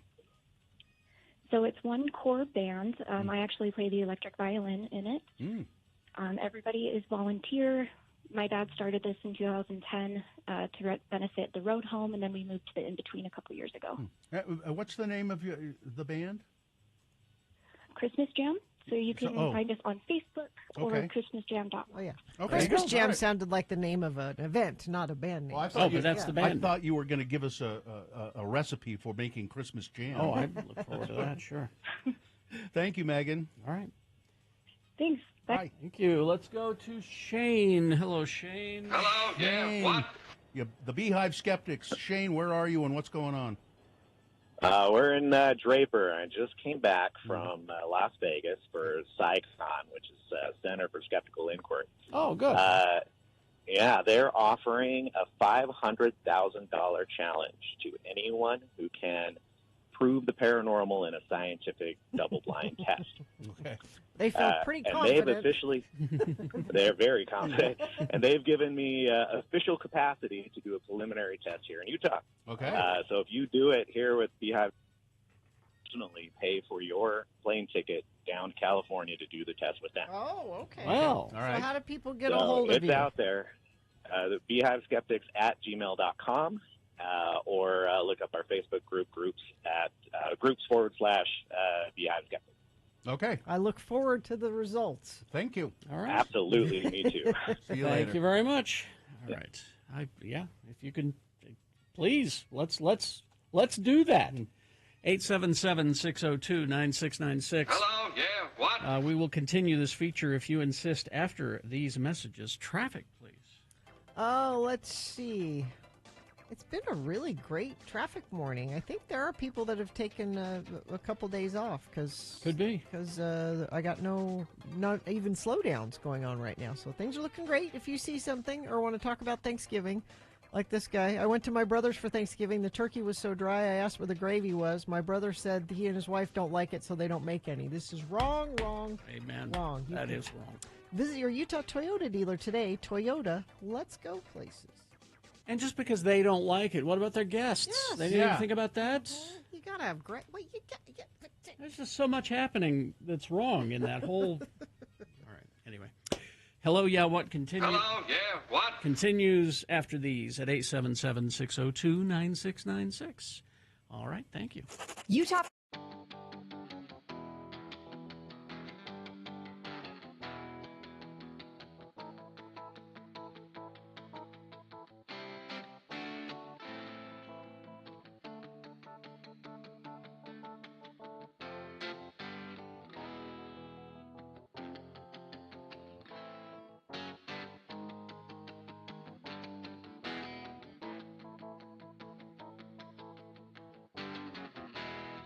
They cataloged 1,568 cereals released over 150 years and then let people vote on which one is the best cereal in history. In history. So not current cereal, just. The greatest cereals of all time. I know you feel strongly about that. I do. Over 500,000 people voted. This was a good list. Do you agree with the findings? I do. Okay. There's a top 50. Oh, no, there's a top 100. Top 100.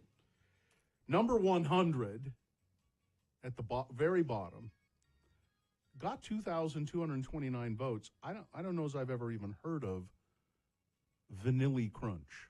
It no longer exists. Yeah, some of these are gone. It was a Captain Crunch line. Okay. And the mascot was a white whale.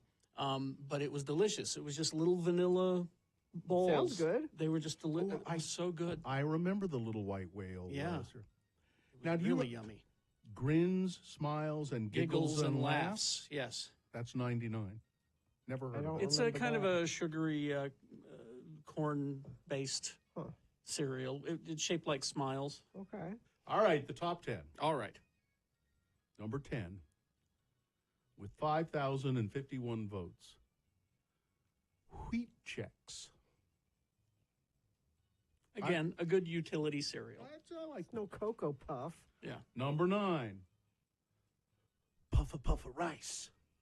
Again, regional. Yeah. They didn't poll me on this. Well, wait. You know, Gina, there's a reason people don't poll you. No one cares for your opinion. Well, so far this top 10 sucks. Number 8, and you've been urging me to get to it. I've been doing the entertaining part of the list. Now we get to the sucky part. Okay. I knew what I was doing.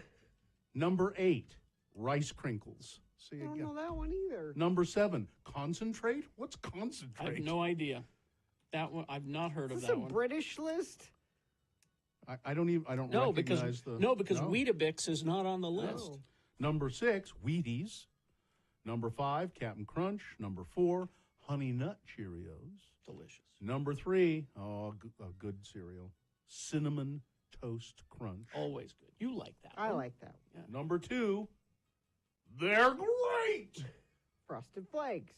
And number 1, The absolute correct answer. no, and I don't get this, but I know you love this cereal. Quisp. Quisp. I nearly wore my Quisp watch today because of that. A cereal that should come back, right? It shows up every now and then. Yeah.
We have Tiffany in Salem waiting to... My hometown. Yeah, I'm waiting to get through on Hello, Yeah, What? All the way from Salem. Yes, the phone works there as well, 877-602-9696. Do you know Tiffany? I don't, but speaking of Salem, there's a Facebook group. It's like, Salem residents. Sure. And it's invitation only, and you have to answer questions.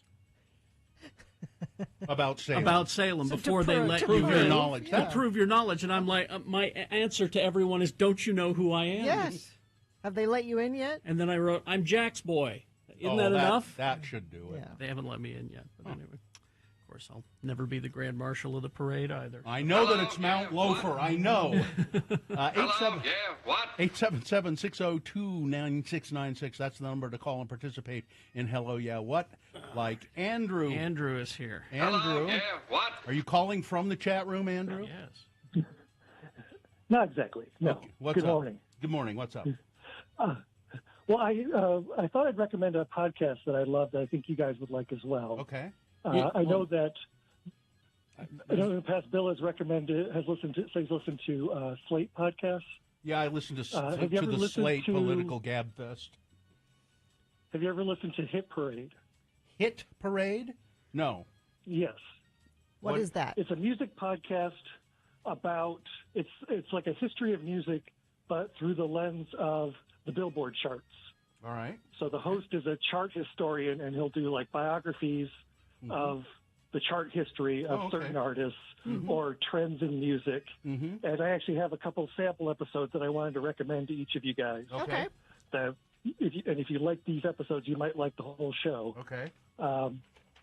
Tons of ones I could recommend for Carrie, but I think you might love the most recent one, the Ain't No Party edition, which is all about the CBGB artists and their chart history. Okay. All right. So, Talking Heads, Blondie, Patti Smith, Ramones, yeah. all of those.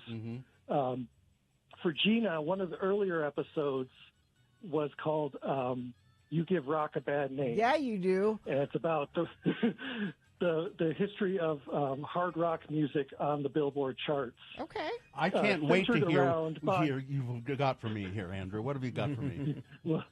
Well, first, so just a warning on the rock one, Gina. It's centered around Bon Jovi. The host hates Bon Jovi, but it's still a good episode. That's okay. All right. That's okay. What's I Bill's? was struggling to find one that I thought Bill would like. There is a good 3-part series about different disco artists that I think would change his mind about disco. But I think one of the more interesting episodes, and probably my favorite, is this one called The War Against the Single. The War Against And it's all about how record labels in the 90s stopped selling singles. Oh, yeah. So, and at the time, you had to have a single released for a song to chart on the Hot 100. That's right. Okay. So there's a lot of songs that are real, you can't touch this, only got to number 8 because it was only released as like a club single. So there were tons of songs, and that's why a lot of grunge songs in the 90s never charted because they weren't released as singles. All right. Because the record label wanted you to listen to or buy the whole album. All right, Andrew. Thank you very much. Thank you. The 12th commandment of the Radio from Hell program is "Thou shalt have no other podcasts before ours." So, But if it's informational, I'll take a recommendation. We'll see. If you got a long drive, it's a good show. All right, thanks, Andrew. See you later. All right, let's go to Mike. Hey, Mike, where are you calling from, Mike?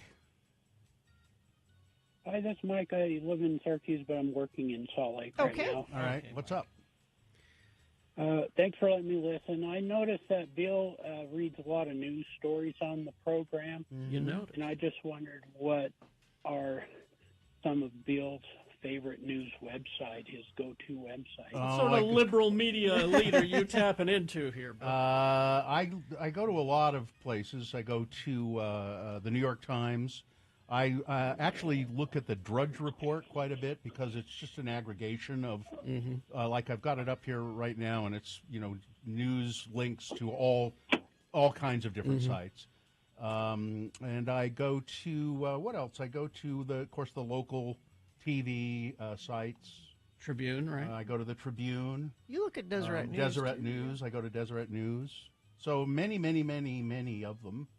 I go to BuzzFeed sometimes, and Let's see. What else? I'm looking at my list here. Breitbart? A lot of Breitbart? No, No? not so much. Not so much. The Huffington Post I go to. Mm-hmm. So that's I go to a bunch of different ones, and There you go. There you are. All right. There we go. Thank you. Thank you. All right. Let's move along to Karen from Wendover. Hello, yeah, what? Karen, hi. How are things in Wendover? Oh, they're fine. Actually, I'm going across the Salt Flats right now. Okay. Good morning. Mm-hmm. Good morning. What's up? Oh, I just wanted to call and say hi. Hi. Hi. Hi. So, Okay. have a good day, guys. Oh, you're not bye-bye. kidding. Oh, That's okay. All right. All right. Hello, yeah, what? Can just be saying hi? Sure. See you later. Bye. 877-602-9696 is the number to call. Hello, yeah, what? Karen left a couple of lines open there. Let's see. A quick hello. Corey is here. Hi, Corey. Hi, guys. Hey, Bill, just following up to see if you have listened to Fontaine's DC yet. No, I haven't. And I made a note of that and then lost it. Thanks for mentioning it again, and I'm going to write it in a permanent place this time. And what is that again? It was Irish. Oh, yeah. Oh. Yeah. Fontaine. DC stands for Dublin City. There was a Fontaine's band already, so they tacked the DC on. Okay. Oh. Another band you might like is Just Mustard, also from Dublin. Just or Mustard? Ireland. Just Mustard? Just Mustard. Okay. That's a good name. I like it. Yeah. Now, does that mean Yeah, they both- mustard that is true, Mm-hmm. or does that mean only mustard? You see what I'm saying? I don't know. Only. Just Only mustard. It's kind of like Smashing Pumpkins. Do you know It the can mean band? Two different things. Do you know the band Something Happens? The Irish band. No, I've not heard them. They're not together anymore. But look up Something Happens in their song "It's a Beautiful Country" about Ireland. Okay. It'll kill you. All right. Fontaine's and Just Mustard played Soundwell last year, so hopefully they'll come back. All right. Thank you, Corey. Thank you. All right. See ya. Okay. This is Just Mustard. Or is it just mustard? I have It's lots of just questions. mustard. I have questions about just mustard. That's what I think it is. It's just. Okay. Do Yeah, something. It's not doing anything, is it? No, they're not. Ugh. Okay. No, Yeah, no. you're on your own with Just Mustard. Well, I'll try another cut. Try another one. All right, let's go to Keegan. Hi, Keegan. Hello, yeah, what? Where are you calling from, Keegan? Calling from Murray, Utah. Okay, what's up? I have a thing that must go. Okay. All right. My thing that must go is cyberbullying. I have a Mhm. coworker right now who recently is going through it with a coworker who got fired and blames her for it. Oh, jeez. And it's just really frustrating to try to have to deal with on a work front, but also at a personal level of having to work with them as well too. So that's my thing that must go for today. That's All a right. good one. I All think right, a lot Keegan. of people can identify with that. Is there anything that can be done? Like calling the authorities and saying this is happening and it needs to stop. Well, I work with a lot of teenagers that are still in high school, just because I work for the movie theater and stuff. Uh-huh. So, and my wife, who works for the school system, says that there's a lot of ways that they can work with their resources as well too to try to intervene and try to get that stopped as well too. So, if anybody else is going through it or has a kid who's going through it in high school and stuff like that, reach out to the school resources and stuff. Okay. And things. All right. So All they right. can help with that. All right. Thank you, Keegan. Thank you, Keegan. All right, let's go to Janine. Hello, yeah, what? Janine, where are you calling us from? I am calling you from Murray, Utah. Okay, what's up? I just wanted to acknowledge and thank you all for confirming and acknowledging that pit bulls are not as mean as people think they are, and reaffirming that with the vet yesterday. I have 3 beautiful pitties, and you know, they get such a bad reputation just because of the fighting rings and all that. But there have been such history about pitties being loved and nanny dogs for years. I know. I think they're sweet, and they look like they're smiling. They are. They always smile. They're so sweet, loyal, smart, cuddly. I've had labs in the past, and I thought they were the best dogs, but honestly, pitties are the best. All right. They just get a bad reputation. Yeah. So I wanted to thank you for bringing that You're welcome. to everybody's attention. Janine, your name reminded me of a song which leads to the X poll that we had this week. Janine, a song by David Bowie. No, Soul Coughing. That's a good song, too, but the one I'm thinking of is Soul Coughing, and going back to that album you can listen to all the way through, Ruby Vroom by Soul Coughing is one. Okay, there we go. I'll have to listen to it. I've Listen never heard to of that. It's great. Thanks, Janine. Thank you, Janine. See ya. All right, quickly here, Riley, hi. Riley. Yeah, what? Where are you calling from, and what can we do for you? I'm calling from Salt Lake. I'm just calling to see, long-time listener. I listen to you, trust your guys' advice, and I have a situation with my daughter. I won't say the school or district, but I've just had a counselor that was inappropriate with her, and now another teacher. And I'm just looking for like the best legal advice. I've been Googling it, but I can't find anybody, so that's what I'm calling about. Well, if you've sought any remedy from the principal. They're they're trying to keep it quiet, and now the superintendent's trying to hush it up. So, why don't you call our old friend Wade Taylor? Just consult an attorney. He has done this kind of work before. He does family law, and that. Just Wade. If not, he might be able to direct you to. Just look up Wade Taylor. Yeah, he's handled this kind of thing with friends of the program before. So it's a Nelson Taylor and Associates is his firm. And this is easy for you to remember. Now, he does more things than divorce. This is just what his website is. It's UtahDivorceNow.com, but that's a good way for you to remember how to go look him up. All right. All right. I appreciate you. All right. Sure. Thanks, Riley. Good luck. Let's quickly, we'll end with Courtney. Hello, yeah, what? Hi, Courtney. Where are you calling from? I'm calling from Salt Lake City, and today is my son's 11th birthday, and I just hope you give him a shout-out because he's my little rocker dude. And well, you're doing it now. What's his name? Yeah. His name's Kale. Kale? Happy birthday, Kale. Yeah, like the vegetable. Yeah. Happy Kale, birthday, Kale. Happy birthday, and 11 is a great age to be. Yeah, thank you. I appreciate it, you guys. Sure. All right. See you later, Courtney. Bye. Bye. Traffic, Gina, please. Crash northbound I-215 west at 29th South. It's off to the right shoulder. Crash northbound I-15 at Bangor Highway. Crash 40th North US 89 in Pleasant View. Boy, we were doing so well, and now we've had some stuff crop up. I'm sad to say. If you've had something crop up, you can text us 33986. Celebrate the holidays at the Gateway, Saturday, November 18th, 6:30 p.m. They'll flip on the holiday lights, enjoy live music, hot drinks, food, prizes, and fun for all. Visit atthegateway.com for more information. All right. Thank you very much. We will take a break. We'll be back after some messages and a song with Beat Gina. Oh, also a concert announcement coming up. That's our song. Oh, really? Yes. Big show on the way. Beat Gina, it's movie musicals is the subject because My Fair Lady was released on this day in 1964. Okay. So, what is our prize for Beat Gina? Tickets to see comedian magician Justin Willman Friday, November 17th at Kingsbury Hall. It'll be a fine show at Kingsbury Hall. 877-602-9696. You will get those when and if you beat Gina at trivia questions. So be ready for that. RandLife.com/X96. You know, local home mortgage company, Rand Life, and they've been my mortgage company for a long time now. And I know Greg and Gar and the guys who own the company, and they're great guys. And I think you really need to consider Rand Life for this. The holiday season, Rand Life can help you celebrate by bundling your debt and unlocking the value of your home.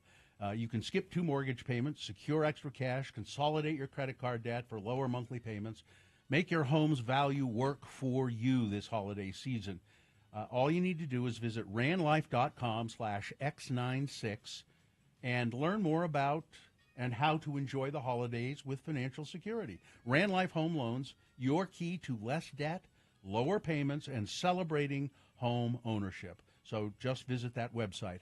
Visit ranlife.com/X96. That's ranlife.com/X96.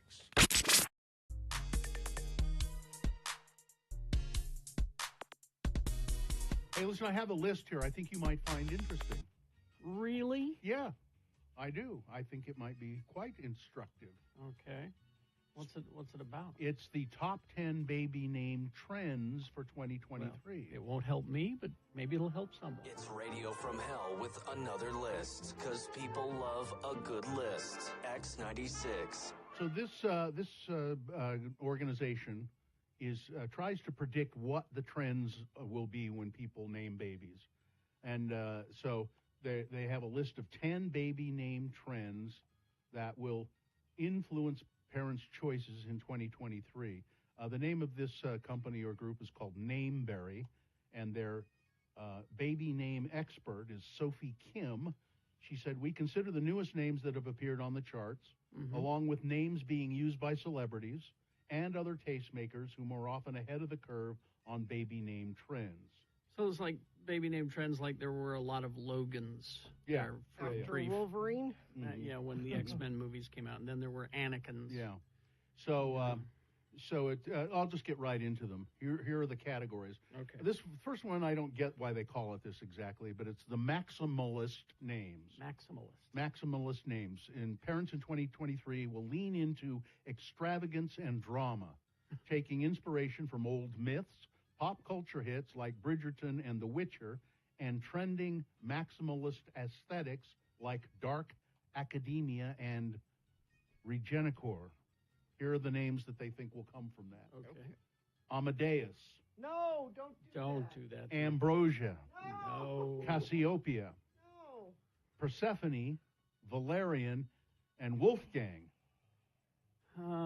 Category 2. That's a lot of heavy lifting for a kid Yeah. with those names. Category 2, names that are so out they're in. Okay. Just as Stranger Things catapulted Kate Bush's song Running Up That Hill back to the top of the charts, the Netflix show might have a similar impact on baby naming. Okay. So look out for retro names like Blaine, Chrissy, Dallas, Ferris, Marty, and Penny. Marty? Mm-hmm. And my sister's name is Penny.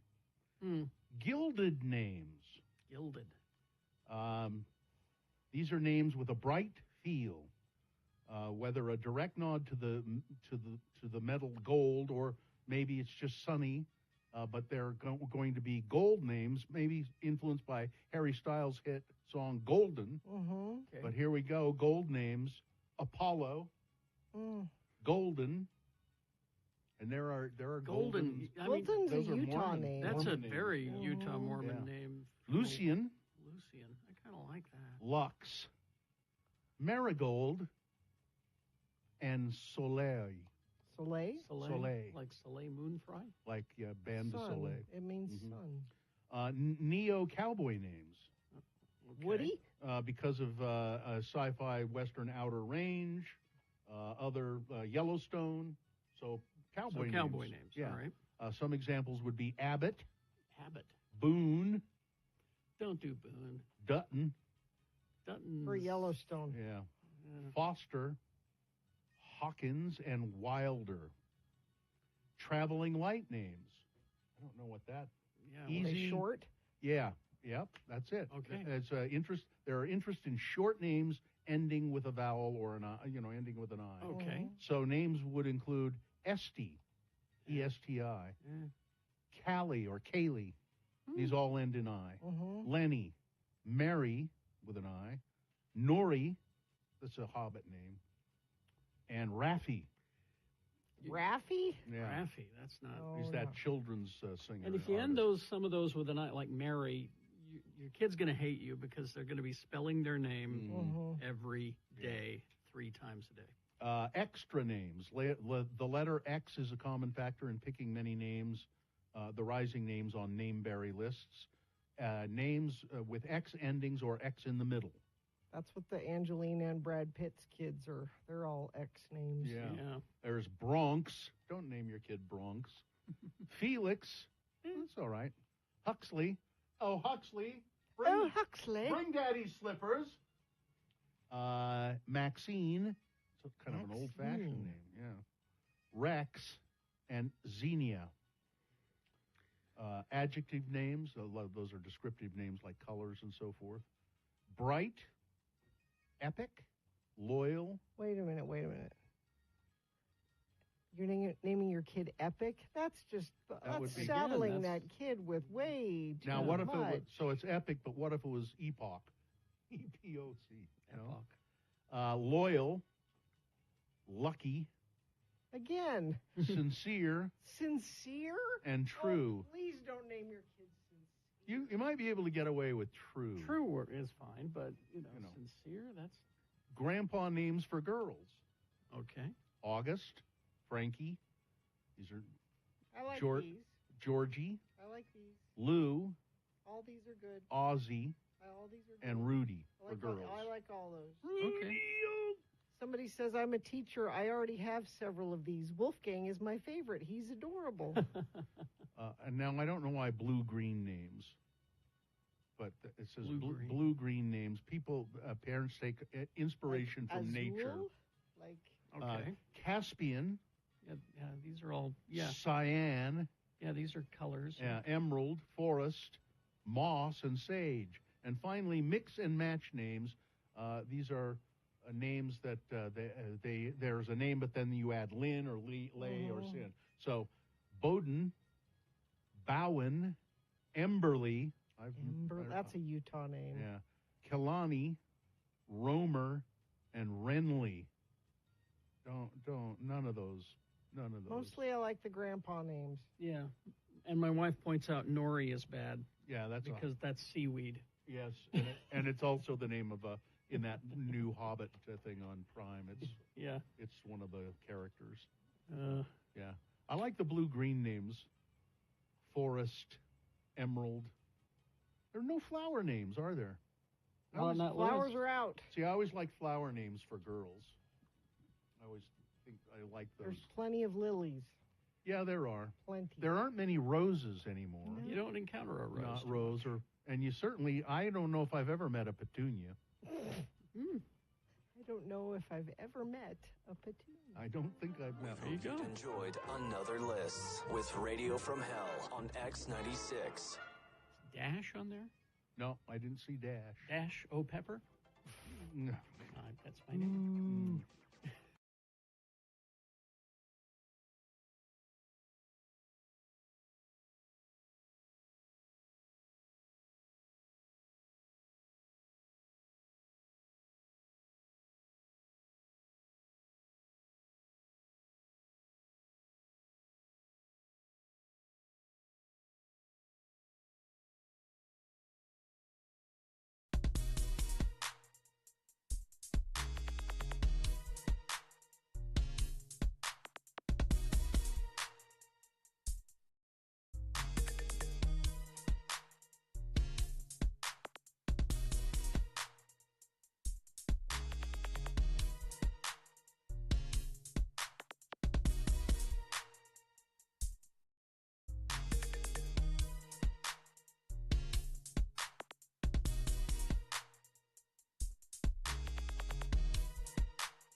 She's a gutsy lady, and she is coming to town. That's why we're playing. Yes. Concert announcement.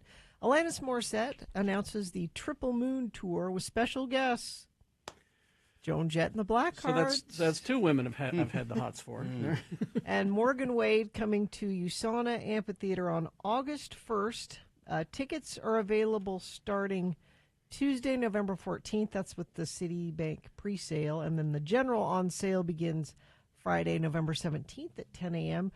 You can go to alanis.com. That will get you in the right place. All right. Thank you very much. Is this sponsored, Gina? Yes. Whether you're ready for some football or not, Gracie's is going to give it to you. Their award-winning brunch and huge beer selection while watching your favorite college and pro teams in action and in high def. You must be 21 or older to enter. Well, here we go, jumping before the gunshot has gone off with another edition of Beat Gina. I'm Beat Gina's incredibly talented and ultra-suave announcer, Johnny Ola. Yes. With the biggest news in 185 years. Well. The greatest family treasure of all can be yours right now. It's the all-new edition of the Encyclopedia Britannica. Oh! Get all 24 volumes of this famous collection on the convenient book-a-month payment plan. This is the greatest treasure of knowledge ever published, now offered on the amazing, easy-to-own purchase plan that puts this world-renowned reference library within the reach of the average family. The latest printing, available now, contains 26,731 pages and over 38 million words, the work of 4,475 of the world's best minds.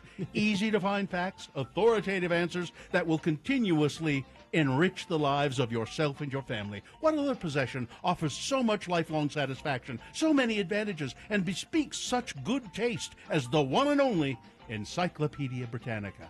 Write in today for your free and exciting preview booklet with full details of a book payment a month plan. 425 North Michigan Avenue, Chicago, Illinois. Nice. And now, just like the Encyclopedia Britannica, he enriches the lives of so many people around him. Your Beat Gina host, Kerry Jackson. Thank you, Johnny Ola. Welcome, Kerry Jackson. Professional game show announcer, Johnny Ola. And ultra suave. And yes. Thank you. Can't leave that out. Encyclopedias, huh?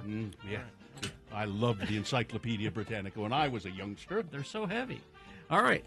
That means they're full of knowledge, right? Yes. Okay. Full of something. All right. The randomizer has picked a contestant. Looks like Hallie is going to be playing against you today, Gina. Hello, Hallie. Are you there? Hello. Thank you for letting me listen. Thank you, Hallie. All right, we're going to toss a coin to see who goes first. It will give you an advantage if you call it correctly. Heads or tails, Hallie?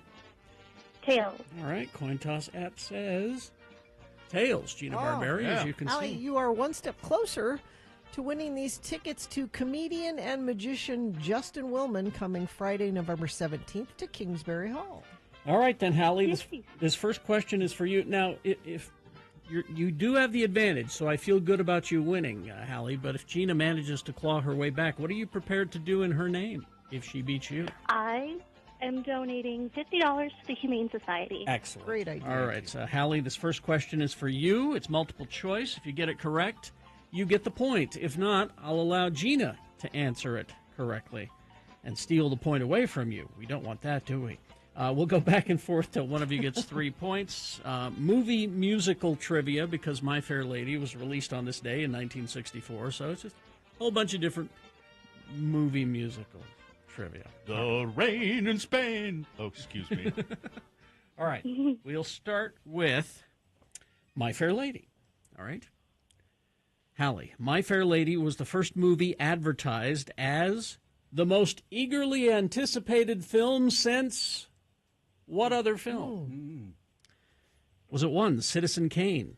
Is it 2, Metal Storm, The Destruction of Jaren Sin? 3, Gone with the Wind? Or 4, We Bought a Zoo? Gone with the Wind. Gone with the Wind is correct. I looked forward to We Bought a Zoo. You were the only one. Yes, you and Matt Damon. Yeah. He got a check. All right, that's 1 for Hallie. Now it's Gina's turn. All right, Gina? Yes. Let's talk Sound of Music. Let's do. Dame Julie Andrews. Yes.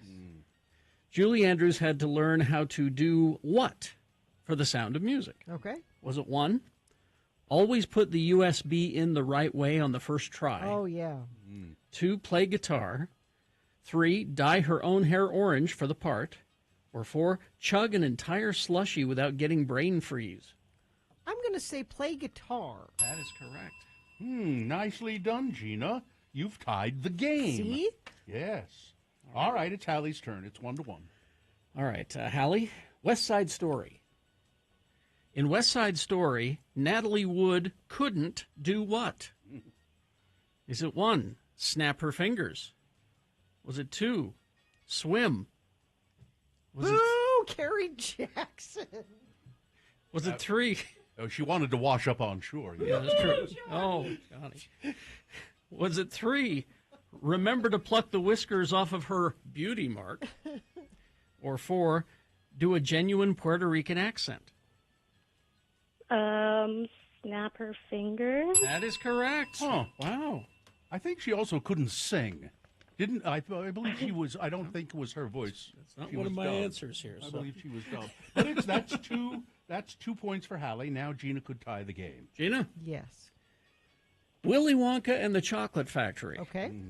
A musical. Yeah. Where were the opening credits filmed for Charlie and the Willy Wonka and the Chocolate Factory? Was it Colon, Michigan at the X-Lax factory? Was it 2, Hershey, Pennsylvania at the Hershey factory? Was it 3, Switzerland in the Toblerone factory?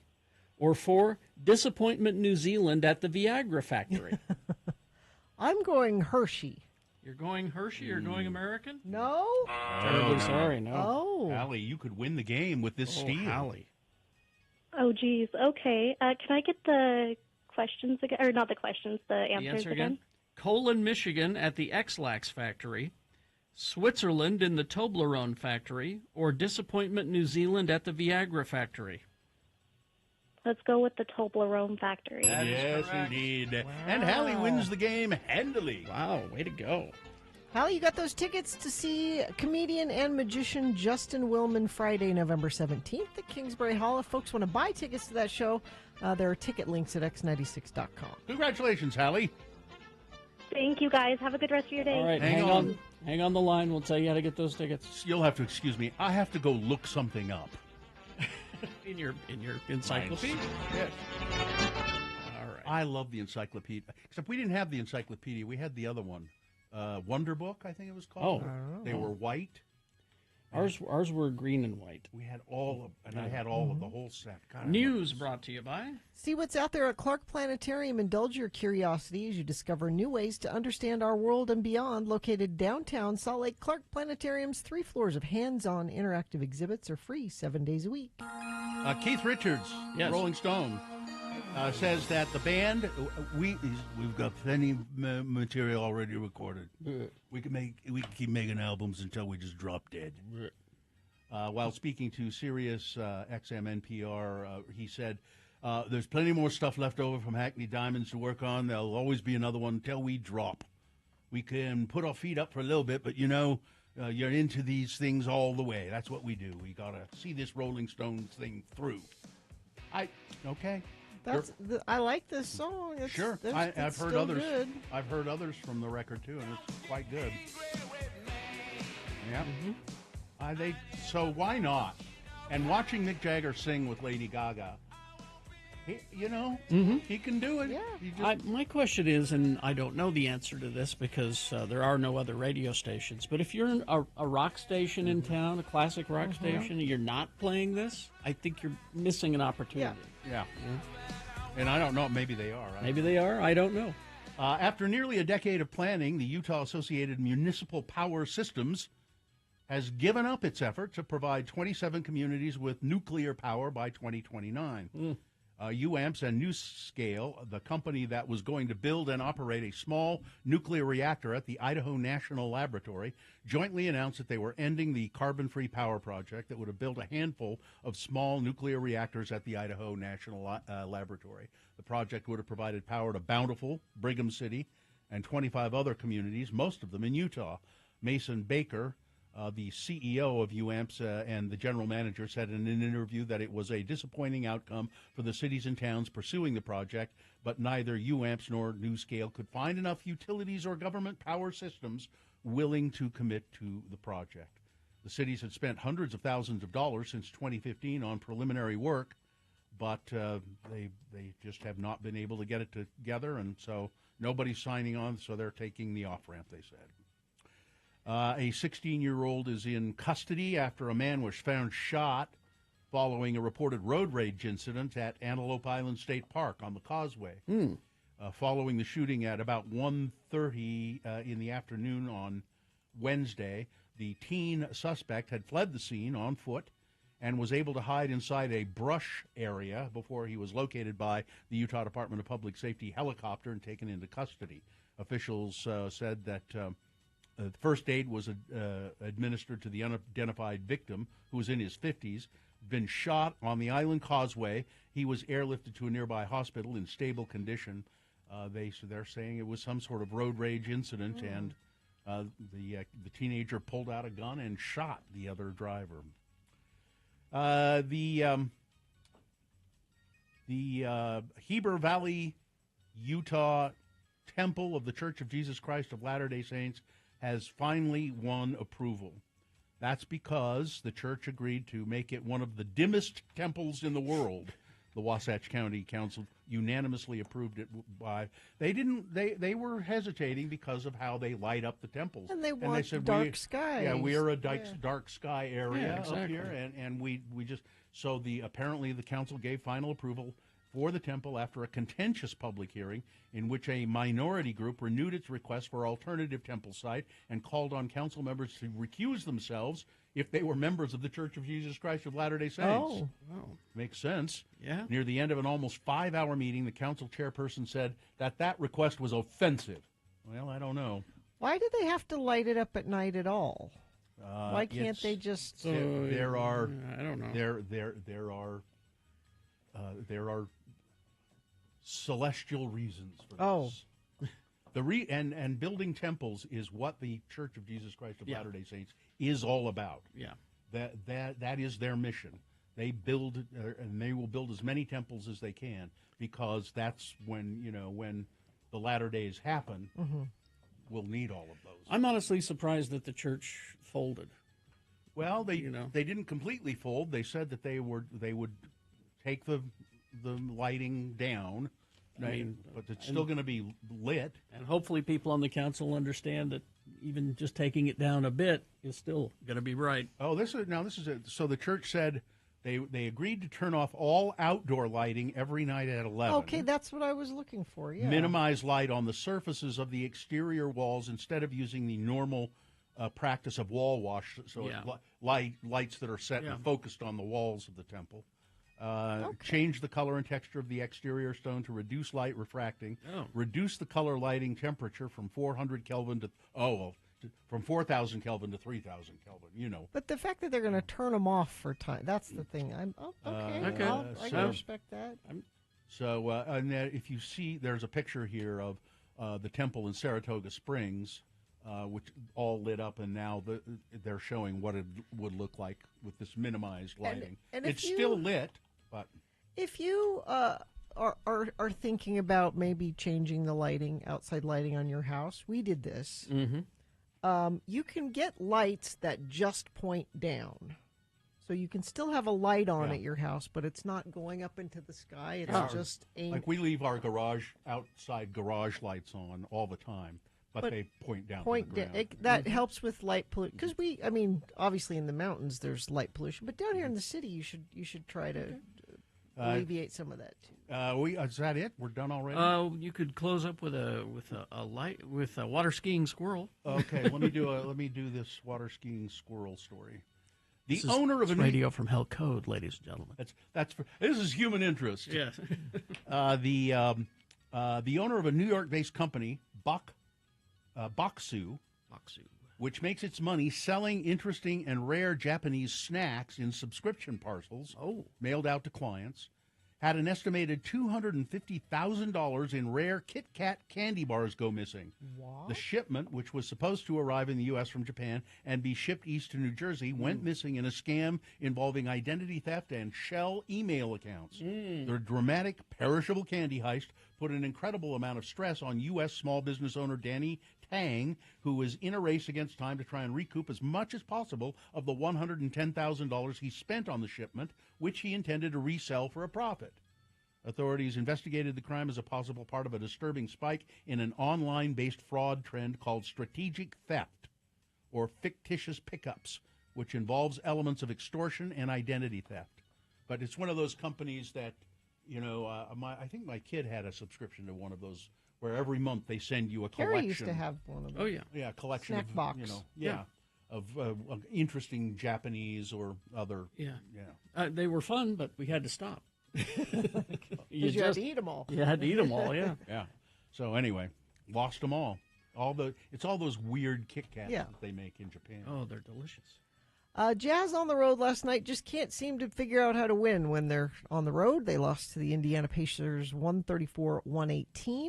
They play the Grizzlies tomorrow at 6. You've got NFL tonight, the Panthers and the Bears. That's at 6:15. Weather, it's pretty chilly out there and not going to get a whole lot warmer. 34 right now, high today of 49. And we have overnight lows right around freezing, it looks like, for the next several days. We do, by the first part of next week, though, warm up to the mid-60s. Like they're saying by Wednesday, we could be 65. Mm-hmm. So not quite winter yet, at least all the time. Traffic, we've got a crash. Northbound I-215 west at 29th South. It's off to the right shoulder. Crash northbound SR-36. This is Stansbury Parkway in Tooele County. It's off to the right shoulder. Crash northbound I-15 milepost 289 Bangor Highway in Salt Lake, left shoulder. And a texter says there's an accident southbound on Washington in North Ogden by 1775 North. Traffic is stalled through there. Thank you for sending that in via text at 33986. The State Room presents Creating Music Memories. Check out the Band of Heathens this Friday, November 10th at the State Room.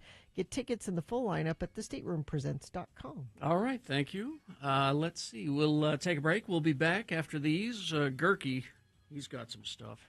He does. He's got a lot of nerve. He'll be here coming up. Stand by.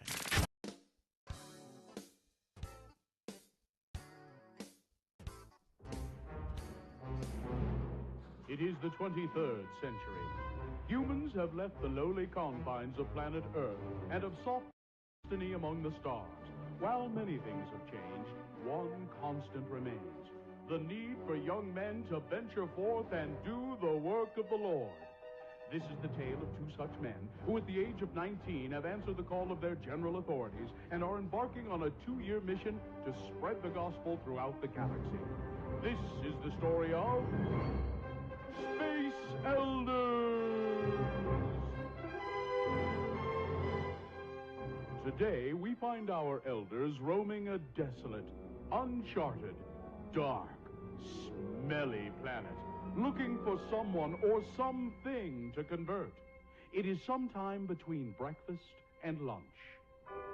Oh, man, I don't feel so well. I warned you against eating eggs you found in the middle of nowhere on a planet that isn't even on the map. But I was hungry.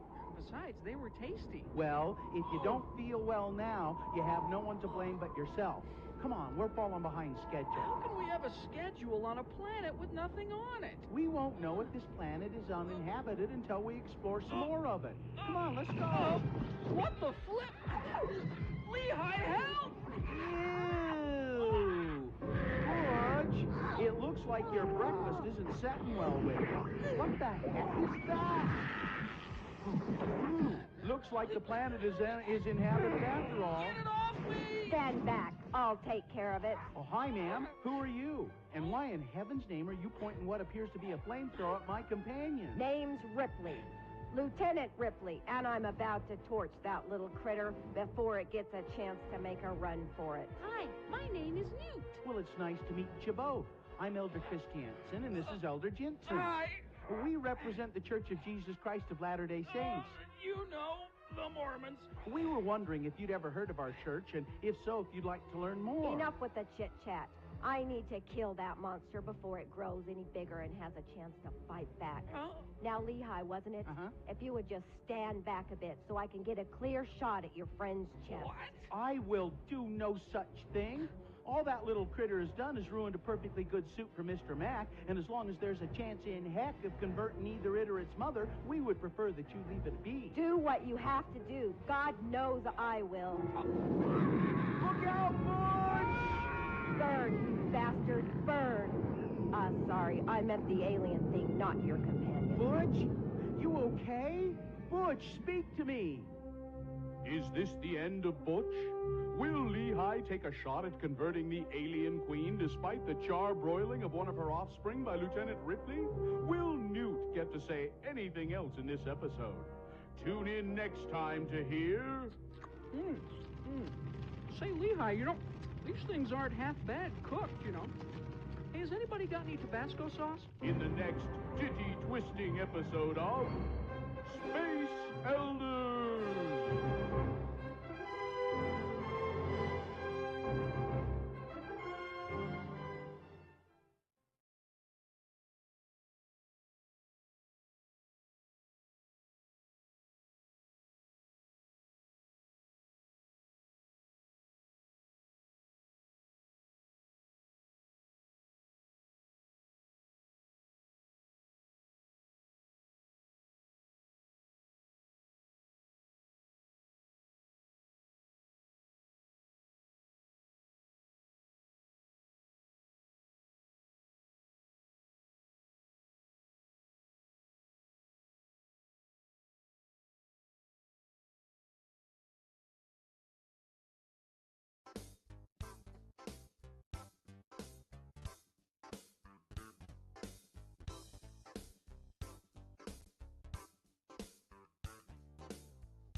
Is sponsored? No. All right. Who's that journalist? The pickle guy. Gurky. Gurky.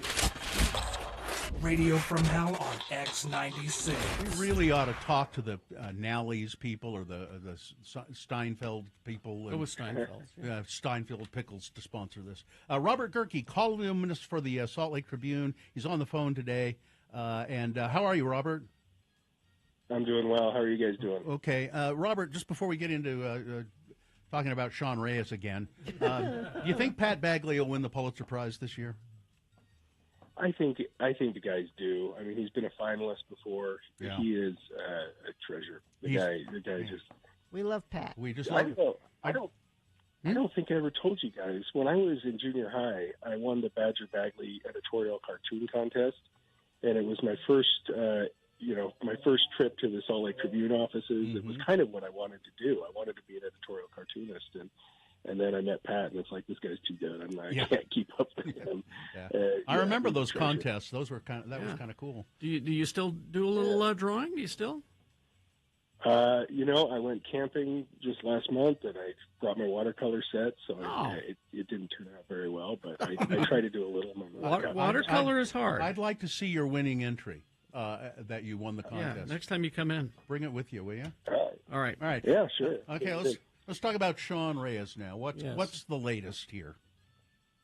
What's the latest? Well, late last week, the attorneys who are representing the 5 women they're representing all 7 of the plaintiffs in the lawsuits against Tim Ballard, alleging that he had sexually assaulted or sexually abused them.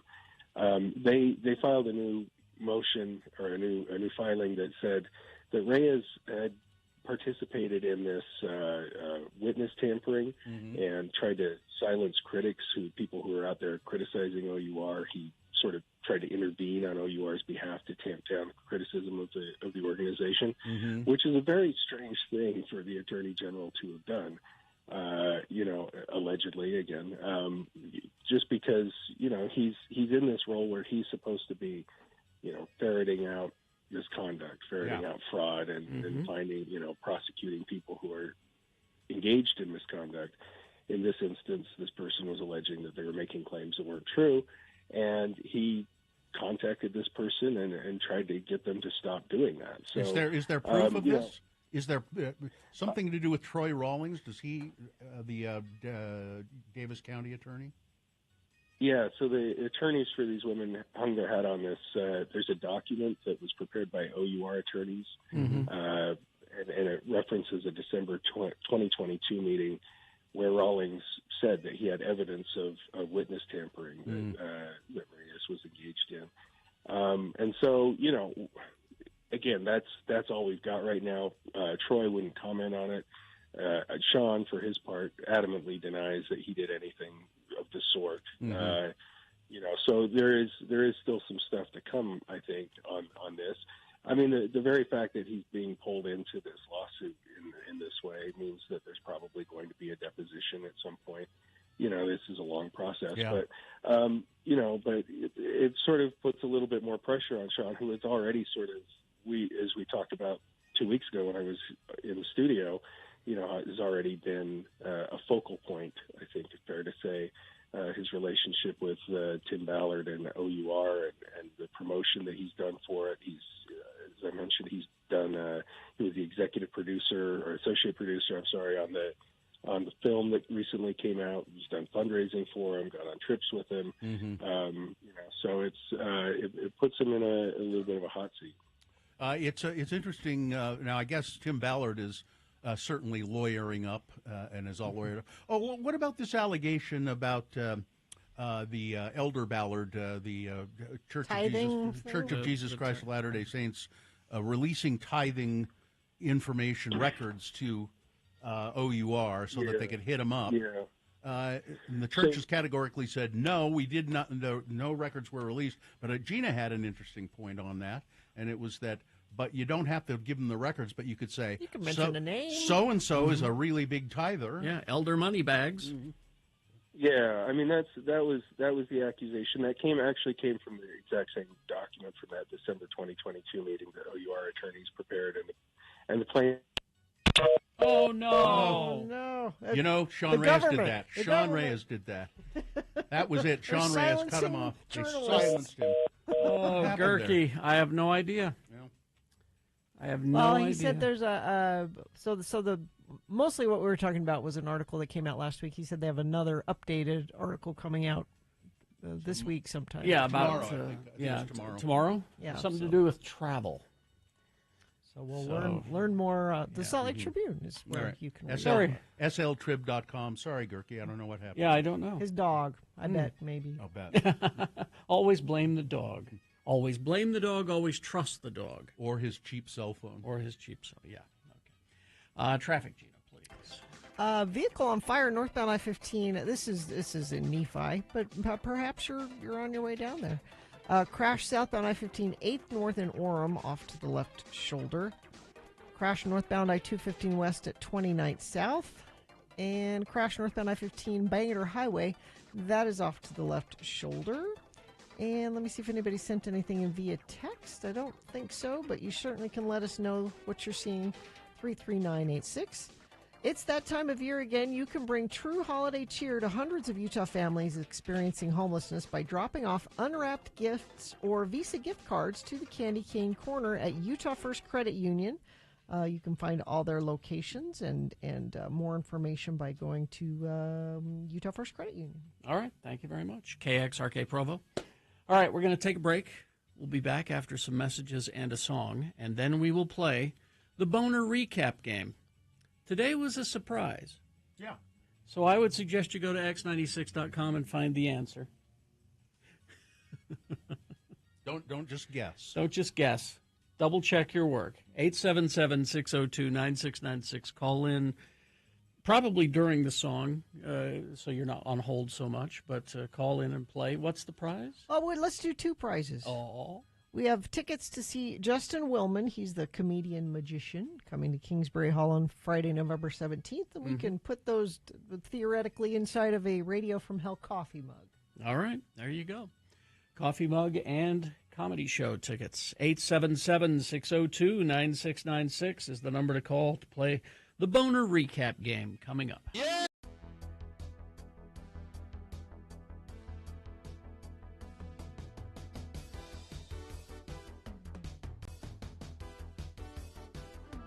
It's Radio from Hell with another list, because people love a good list. X96.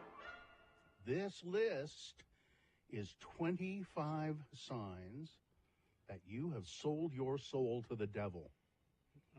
Number one, you're in radio. Yeah. There we go. You may not realize, but you have indentured yourself to the devil. And here's how you know. Okay. Number one, you care more about what others think of you than what you think of yourself. Mm. You're very concerned with your image, in other words. When I was younger, I used to. Number two, you've become a chronic complainer, and you blame people for holding you back. The entire world now? Okay. That's right. Number three, you are always tempted by money and material possessions. In So this far, me and world, the devil again. are like this. I was going to say, to survive in this world, apparently you have to sell your soul. I don't know. Number I'm four. tempted more by naps, really. No? There you go. Number four, you're a sucker for people who are fake and phony and insincere. Nope. Insincere. No. I could smell them a mile away. And they suck me in every time. I don't know what it is. Number five, you're more concerned with fitting in with others than making a name for yourself. Mm. I That make stand out. sense? I know I do. Number six, you always end up losing in a relationship. That means that you've sold your soul to the devil? That's one of the signs. You're unlucky in love? It's one of the signs. Bummer. It says it means that you're being intolerant of other people and only looking at whatever particular situation is right in front of your eyes. So you're being an SE boyfriend or an Yeah. SE girlfriend. Yeah. Okay, all right.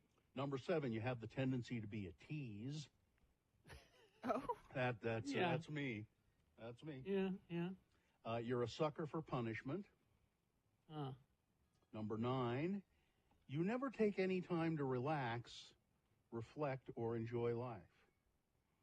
and It's see, a sign again, you that's sold your soul. my goal in life, to be able to do that. is to do those things. So Well, if you would sell your soul to the devil right away, maybe you could do it. you're making a tempting offer. Number 11, you're a slave to your addictions. Mm. Can't give them up. Number 12, you take more than you give. Mm. Mm-hmm. Again, we're all working toward this goal, aren't we? Yes. Let's see. Number 13, you're trying to find something or someone new that can make you happy. No? No. I thought I have sold my soul to the devil, but apparently I have not. Number That's what I'm 14, learning here today. Yeah. you're always worried or unhappy on the inside. Isn't that anxiety? Yeah. Yeah. Number 15, you're trying to be as successful as possible. No. I'm too work- lazy. I'm working on that one, so I guess great. I'm too lazy to be as successful as I could be. Number 16, you've completely lost touch with the present moment. You just live in a delusional state. You just don't understand what's going on around you, nor do you care. No, I know too much about what's going on around me. Carrie, Yeah. this one you can't deny. Okay. Number 17, you dislike or even hate people. Yes. See, this is the first sign that you've sold your soul So to far, the devil. this is the first one. Great. Okay. Number 18, you're always trying to live up to other people's expectations of you. I Well, don't think that's the case for you. I'm just Sue and the dogs. I think I'm always trying to live up to everybody's expectations. I have a sticker that says, "Be the person your dog thinks you are." Number 19, You fear looking your worst, which is why you dress, act, and look nothing like God intended you to. Which church made this list? Yeah, by the way? exactly. A texter just asked that question, This and is a list, I think, from a psychic website. I'm beginning to agree. It's from a psychic website. Hmm. Number 20, you're willing to trade on your own self-respect, regardless of the consequences to your soul. No. In other words, you'll demean yourself just to get ahead. No. No. Number 21, you love to talk about other people's lives and how much better your life is than theirs. Oh, there's that, yes. Continuously. Yeah.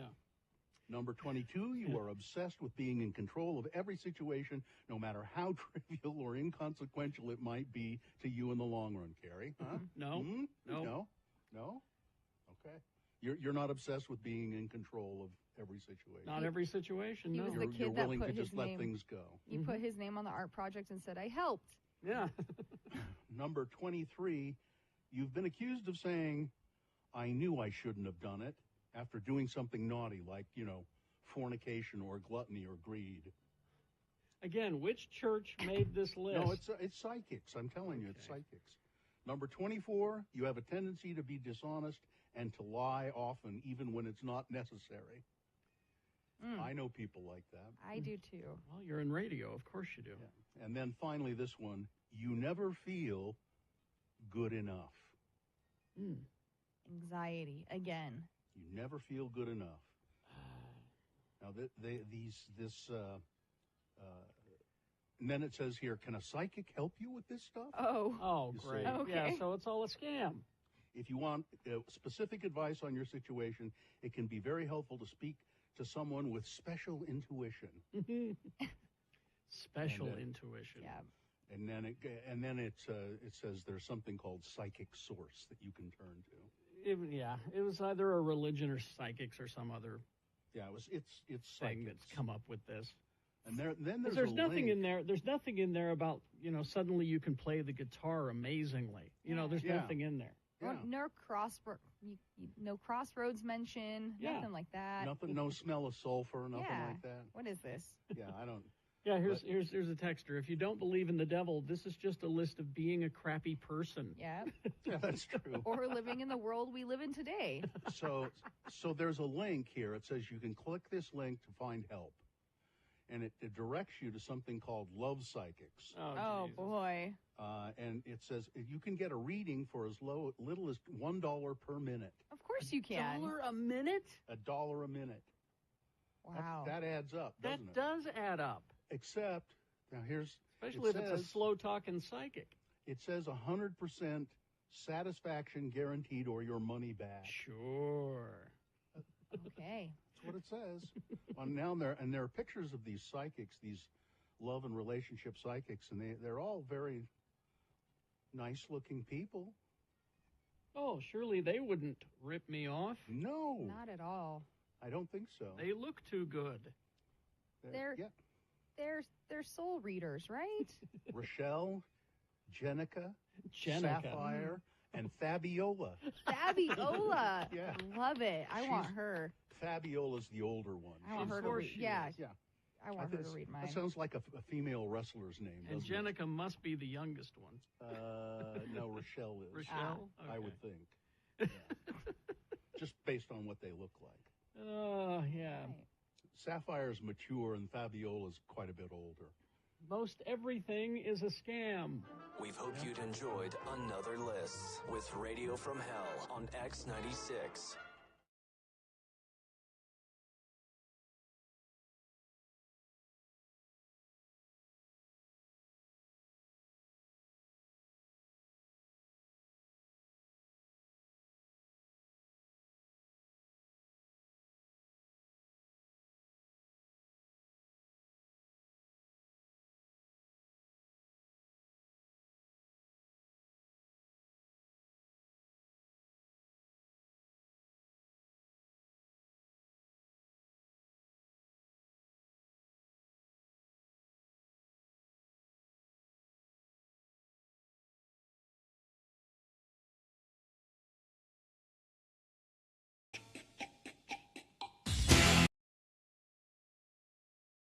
Just can't help it. Midnight Oil. There you go. Let's see. It is 9:06 right now. And time for one of the easiest contests that we have, the Boner Recap. Oh, they're all pretty damned easy. Got to admit, yeah. I mean, we don't. You're almost guaranteed a win. Do we ever not have a winner? Well, it's happened. It's happened, but not Yeah. not often. All right. Well, let's try this one. All right. It's very simple. It's the Boner Recap. I will read the 3 Boner candidates to our contestant, and then the contestant will have to say to me, Bill, I know the winner. It was blank.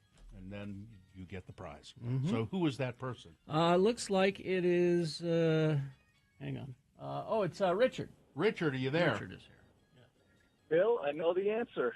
Well. All right, Richard. Let's see if you really do. Where Don Jr. in Centerville knows the answer if you don't. Centerville? Centerville. Okay. Richard, where are He you? doesn't have a chance. Where are you calling from, Richard?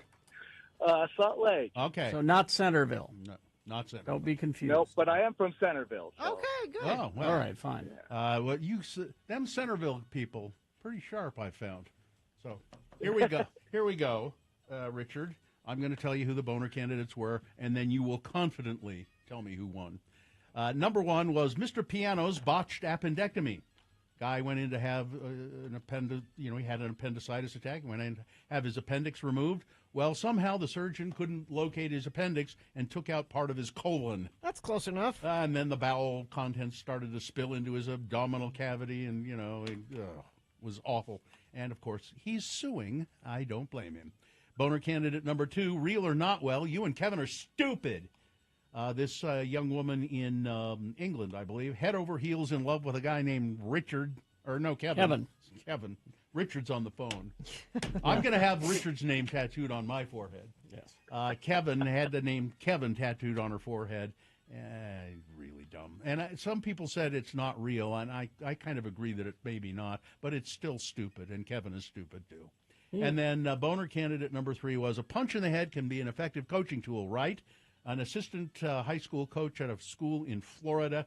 There was a young player who was not supposed to be on the field. Too many players on the field. That's a penalty. So he's going, get off the field. And the guy comes running off the field, this poor kid, and the assistant coach smacks him really hard right upside the head, just slugs him. And that assistant coach has been fired. So there you go, Richard. Confidently tell me who the winner was. Well, I know number 3 was, though it should have been. And I voted for number 2, and that didn't happen. So number 1. Very, very good, Richard. You are a winner of the easiest contest on any radio station anywhere in the world. You've got tickets to see comedian and magician Justin Willman Friday, November 17th at Kingsbury Hall, and we will put them virtually inside of a Radio from Hell coffee mug. I'm guessing that doesn't really make you feel very proud, does it, Richard? That you've won the easiest contest ever done on radio. Well, for me it does, even though I am from Centerville. But yeah. Okay. All right. Well, Centerville loves you. All right. All right. Hang on. Hold on for a second, Richard. Somebody, I guess, will come on and tell Richard what to do next. Now, Guy in the chat room. Yes. Who was one of the fastest Photoshop people I've ever encountered. Yeah. Because the chat room was talking, when we were talking with Gerke about Sean Reyes, and somebody in the chat room said, Sean Reyes kind of reminds me of a Reno 911 character. Yes. And I went, yes, perfect description. And Guy, of course, threw together a Reno 911 poster with Sean Reyes on it. Right in the middle of the right Because it's the picture of him cosplaying as, I'm a... He has a golden gun. Vigilante. Yeah. He has a gold. He's wearing a bulletproof vest, and he's holding a golden pistol. The Attorney General of the state of Utah. I'm cosplaying a tough guy. Yeah, it's pathetic. You know, his father was an entertainer. Well, you interviewed him on your podcast. Long time ago, on the Let's Go Eat show. Well, I think he wants to be an entertainer. And I think his father was an Elvis impersonator, as I recall. And was quite successcul. Yeah. Well, is it any wonder he also wants to follow in his father's footsteps? Entertainment. Wear costumes and entertain people. Because that's why he's the Attorney General. Yeah. Yeah, he talked a lot about when I interviewed him that trip to Bolivia, I think it was, that he went with Tim Ballard to rescue sex trafficked children. And he talked a lot about that. And I mean, I had no other reason but to just, see, Bill, this is the perfectly point. legitimate. This is the point. He's the Attorney General, so that title comes with some inherent trust, which is part of the problem. Trust and gravitas. And it was a good story, I recall. And well, we'll have to wait for Gerke's story this weekend in the paper to see what was really going on that trip. All right. We will take a break. We'll be back with plenty of leftover news coming up because there's a lot of stories I know you didn't get. Oh, and I just sent you some more, Bill. So. More stories. I can't handle that, Gina. It's if you can find a way to. All right, I'll look. You will. Making me work. You are Utah's most trusted newsman. That's true. It was on a billboard, so it's got to be true. That's almost as important as being Attorney General. Okay, I'll do that story. Almost. All right, we will take a break. We will be back. Stand by for news. BigOTires.com. Big O Tires, they are the team you trust. They should be anyway. It's really great that you can make an appointment online. You've done that, haven't you? I have, and it works really well. When you're talking about slick. appointments, it's at BigOTires.com. It's not just to get tires. You can make appointments for auto repair and all kinds of things. Now they have let's see, November 13th through the 10th of December. That's when this sale is. Every tire at Big O is on sale for their Black Friday savings. So you can save on brands you know and trust like Michelin, Cooper, Pirelli, Nitto, Toyo, Hankook, and more. And winter is coming, so Big O wants you and your family to be safe. So get your winter tires. Winter tires, they're made of this special flexible rubber compound that provides better grip and traction in the wintertime. So stop by Big O Tires to see which tires fit your lifestyle the best. Get to know your local Big O Tire guy. Go to BigOTires.com. They are the team you trust.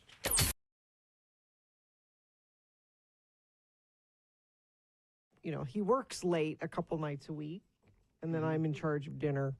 That means Olive Garden. Which is a laugh. Which me in charge of dinner is never me making dinner. It's Olive Garden. You could learn. You're not stupid. You could learn. It's not. No, it's probably too late for you. Listen, there are a limited number of recipes that you can do with meat and bread. And that's... And my kids will tell you this story if you ever have them. What does your mom make you for dinner? And you know what they will tell you? Mac and milk. Mac and milk? Because a while ago I went to make mac and cheese for them. We have people who work for the Division of Child and Family Services listening to this show. I'm not sure you want to tell this. And because I don't eat mac and cheese, I don't think, really. So you boil the pasta, and then I measured out the milk. This is for the boxed. Yeah, to put the crab powder in. That any moron can do. Yeah. That at 8 years old I was doing. And I poured the milk into the noodles, and I put it on the table, and the kids, all three of them, sitting there, and they said, did you put the cheese? Where's the cheese? Back in? It's just powder. It's cheese powder. Where is it? I forgot to put it in the milk and mix it up. So you are stupid. I'm sorry. Yeah. It's impossible for you to learn to cook. Yes. You could do it. But my husband does such a good job. But that burden falls upon you to give succor to your family. to nourish twice a week, Gina, to nourish and strengthen their bodies. That doesn't hurt them to have pizza twice a week. You're a disappointment. I'm surprised you snagged a husband. I am too. Well, everybody. And he's such a good guy. He wouldn't divorce me now that he knows the truth.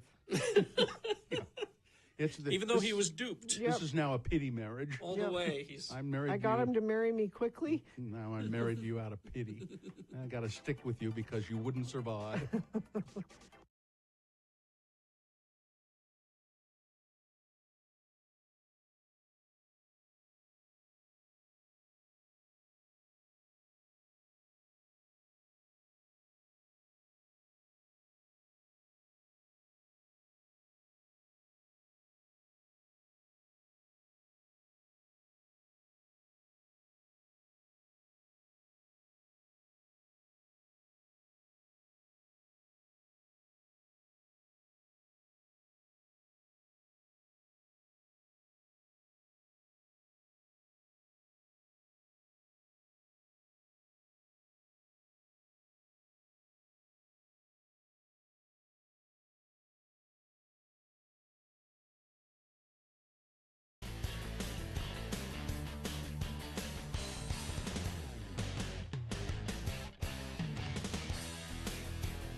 Okay, 9:18 right now.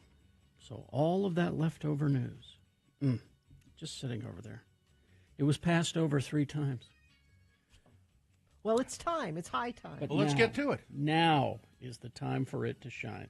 Brought to you by. Experience the magic and enchantment of Cat and Cauldron, your premier destination for all things occult, metaphysical in Taylorsville, catandcauldron.com.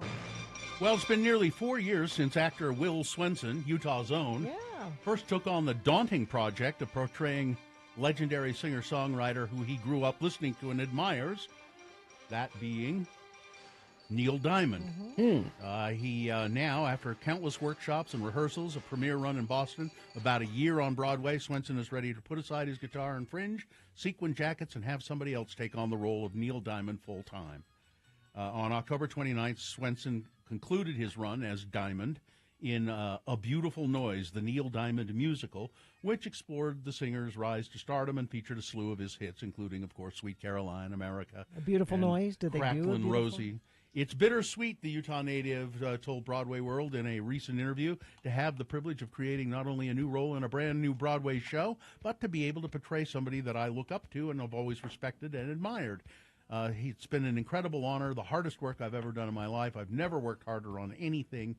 Swenson, who has performed in Broadway musicals including 110 in the Shade, a remake of Hair, Priscilla, Queen of the Desert, Les Mis, Waitress, A Beautiful Noise was a different beast. Night after night, he sang snippets from 23 different Neil Diamond songs and roughly had 20 costume changes. He said it was really, really difficult. And he said it was hard to sing. He wanted to get as close to Neil Diamond as he could in his kind of a gravelly voice, and that was very hard on his vocal cords.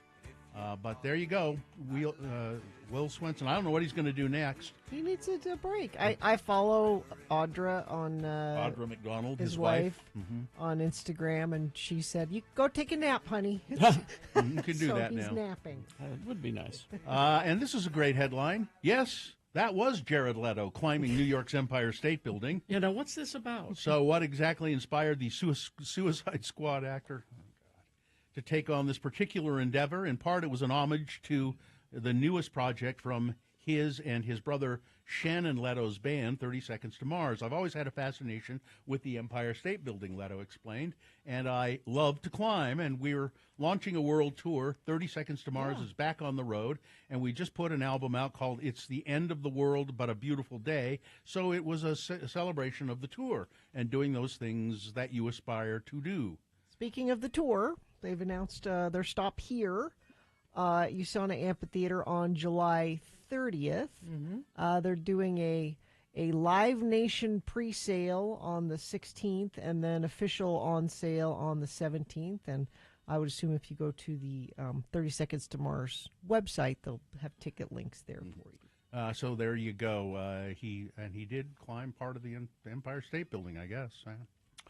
J.D. Vance, Ohio's awful Republican senator, said that his state's vote Tuesday to enshrine abortion rights was, quote, a gut punch for anti-abortion officials and terrible writers like himself. In a lengthy post online, Vance, who campaigned against the effort to ensure abortion access, attempted to parse out why the measure won with support from nearly 57% of voters. Yeah, you don't have to parse it out. It's pretty clear. No sugarcoating Women would it. like health care. Well, I think it's pretty clear that you are on the wrong side Yeah. of this issue.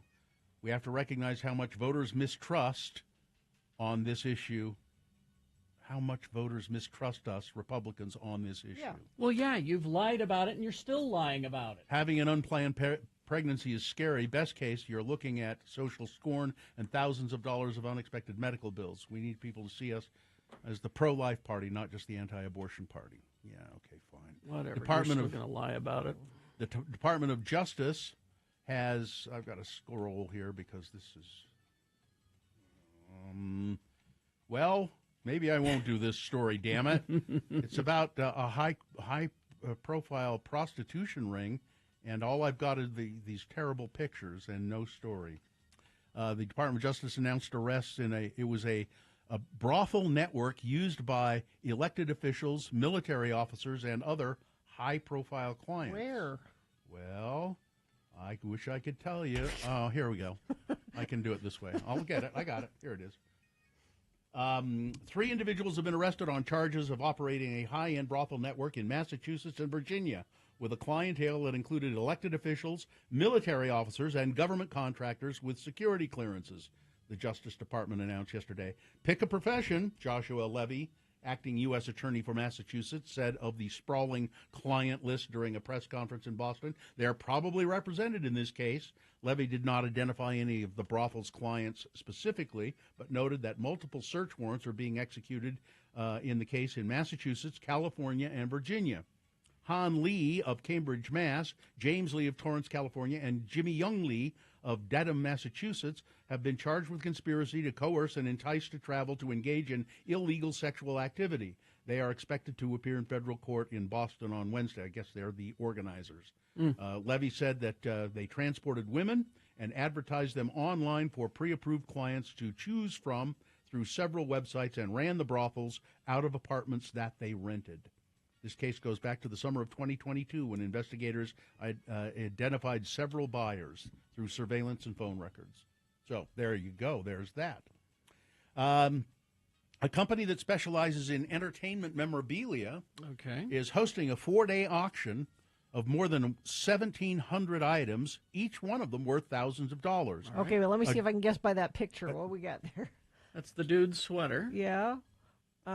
Freddy Krueger's glove. Yeah, alien prosthetic head, Millennium Falcon model, and that jacket I don't recognize. Michael Jackson, maybe? Is it Michael Jackson? I don't know. Let's see. All right. Let's see. There's a John Lennon belt buckle, Amy Winehouse's wig, several guitars autographed by bands like Aerosmith are just a few of the high-priced pieces. Let's see what else we've got. This is the company is called Prop Store, and these are up for auction. What else have we got here? NFL, no. We have got, I'm trying to see what that jacket is. There's a Gibson Les Paul guitar that was owned by John Lennon. Doesn't say what the jacket is, sorry. But there's lots of stuff. And that's not just the dude's sweater. That's the whole outfit. Oh, yeah. That's the shirt and his pajama bottoms. Pajama bottoms and all of that, yeah. This is really interesting, I think.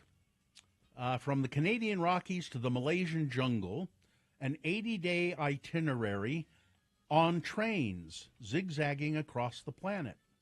Dreaming of traveling the world, overwhelmed by planning, got a massive wad of cash to splash, you're in luck.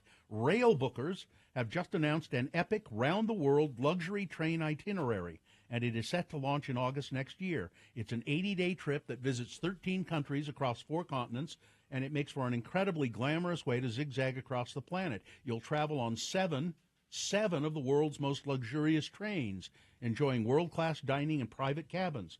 There are also stays in some amazing hotels included, and along the way you'll see stunning natural landscapes, UNESCO World Heritage Sites, and 20 fabulous cities. I would like to do this I would sometime. love to do it. Starts in Vancouver. You get on board the Rocky Mountaineer to journey through the Canadian Rockies, Lake Louise, Banff National Park. I've heard that is just a beautiful train ride too. It's one of those Vista Dome trains, those big. You can sit double decker. You sit up top, and I would love to. And then you go to Edinburgh for a week-long tour through the lochs and peaks of the Highlands on the Belmont Royal Scotsman train. Then you go from Paris to Venice on the Belmont Venice Simplon Orient Express. Then you'll have a chance to see the Taj Mahal thanks to 6 nights on the Maharajas Express train from Delhi to Mumbai. Good Lord. The Golden Eagle Danube Express, departing from Istanbul, will take passengers from Bulgaria, Romania, and Hungary over 4 nights, past the castles and the hilltop hamlets of Eastern Europe. Then a 3-day gander from Pretoria to Cape Town on the Rovos Rail. Then you go to Singapore and do another train. I just can't imagine. That's a lot. I mean, I don't want to do all that in would one, do the whole thing. but it'd be fun to do this in chunks. I want to do the 80 days. I just think it would be so great. Now, I'm trying to see what's the price of this. It doesn't say. There it is. A lot. It's $113,000. Yeah. $113,599. But that's meals included, I think. Our chat room, of course, smarter than ever. They found the jacket. Mm-hmm. That's the Michael Jackson Pepsi jacket. Oh, I was right. It was We're the Michael Jackson. Pepsi generation. The one where he lit his hair on fire? That one?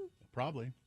There's a new island that has emerged after an underwater volcano erupted south of Tokyo. Oh.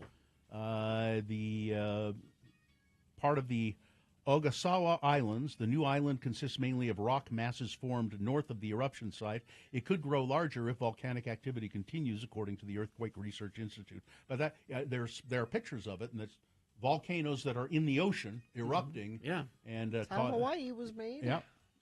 Adidas says it has to it's probably going to have to write off the remaining 300 million euros, which is about 320 million bucks, worth of Yeezy shoes. Yep. Left unsold after it cut ties with rapper Yee, formerly known as Kanye West. Yay. The company will decide in the coming weeks whether or not to do a third release of the shoes next year to generate more donations to groups fighting anti-Semitism. Let's see, and we're just about out of news here. A Virginia woman seems to have been born under a lucky star. She won the state's lotto not once but twice in 1 week. Well, that's not fair. Jennifer Minton had her first twist of financial fate when she won $50,000 playing the Virginia Lottery's Safari Quest. It's an online game in mid-October. But as the lottery put it, the Gloucester resident was just getting warmed up. 1 week later, on October 31st, Minton was sitting around a campfire playing the game on her phone. You know, the kind of thing you like to do when you're out in the wilderness. Camping. Yeah. And she noticed the jackpot suddenly reset. She told lottery officials her immediate thought was, dang, somebody just hit. They're so lucky. Then looking at the screen, she realized that she was speaking of her own luck. She was the winner again of the jackpot, this time $912,936. So twice in 1 week she wins those. That's not fair, you're right. It's Someone just else a not chant. fair. And why are people putting toilet paper in the fridge? I can't imagine. Yeah, why? I saw that headline, but Well, maybe your... What's the reason? Maybe your gallon of milk soured or your leftovers sat just one day too long. But that hallmark stench of spoilage emanating from your refrigerator is nearly impossible to get rid of. Unless, of course, you follow the TikTok sages who swear by a hack that involves putting toilet paper in the refrigerator. How about you just clean your refrigerator? It's if you use 2-ply Charmin Ultra Soft, it can soak up odors. So instead of putting a box of baking soda in there, you put some Ultra Soft Charmin in there. Or, you know, it when you soaks up odors. when you spill something in the fridge, wipe it up. Or there's that. Well, I mean, Don't just let it sit there. I think people are doing it. You know, your refrigerator can have an array of odd smells that aren't necessary as spoilage. It's just, you know, it's just your refrigerator. So if you do that to soak up any kind of foul smells. But then you can't use it as toilet paper. Then it's stinky toilet paper. You just throw the roll away. Well, that's wasteful. I don't think so. All right. Weather. It's chilly and going to be like this for several days, it looks like. Overnight lows right around freezing, daytime highs, low 50s, it looks like, all the way until first part of next week where we bump back up into the mid-60s, believe it or not, but no chance of rain anywhere in sight, MIC. All right. Thank you very much. Somebody says the toilet paper roll can be used as an effective ice pack because it maintains its chill for 8 hours. I don't.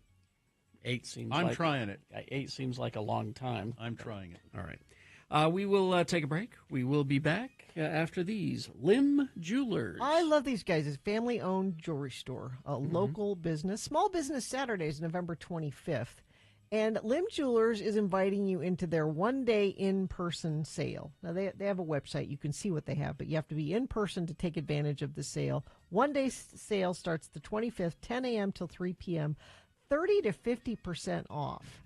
Now, no matter what your budget, you can find something to create a perfect gift for your loved one. And when I say create, you can design something a piece of jewelry, ring, necklace, something, and they will make it for you, custom make you jewelry. But they have tons of stuff just in their case, the beautiful handmade jewelry there. You might be able to find something as a gift just by looking in their case. Find the perfect gift over $500 and enjoy a $50 discount. Simply let them know you've heard about it from X96 to claim your discount. You can call Lim Jewelers, 801-561-5462, or go to limjewelers.com for more information.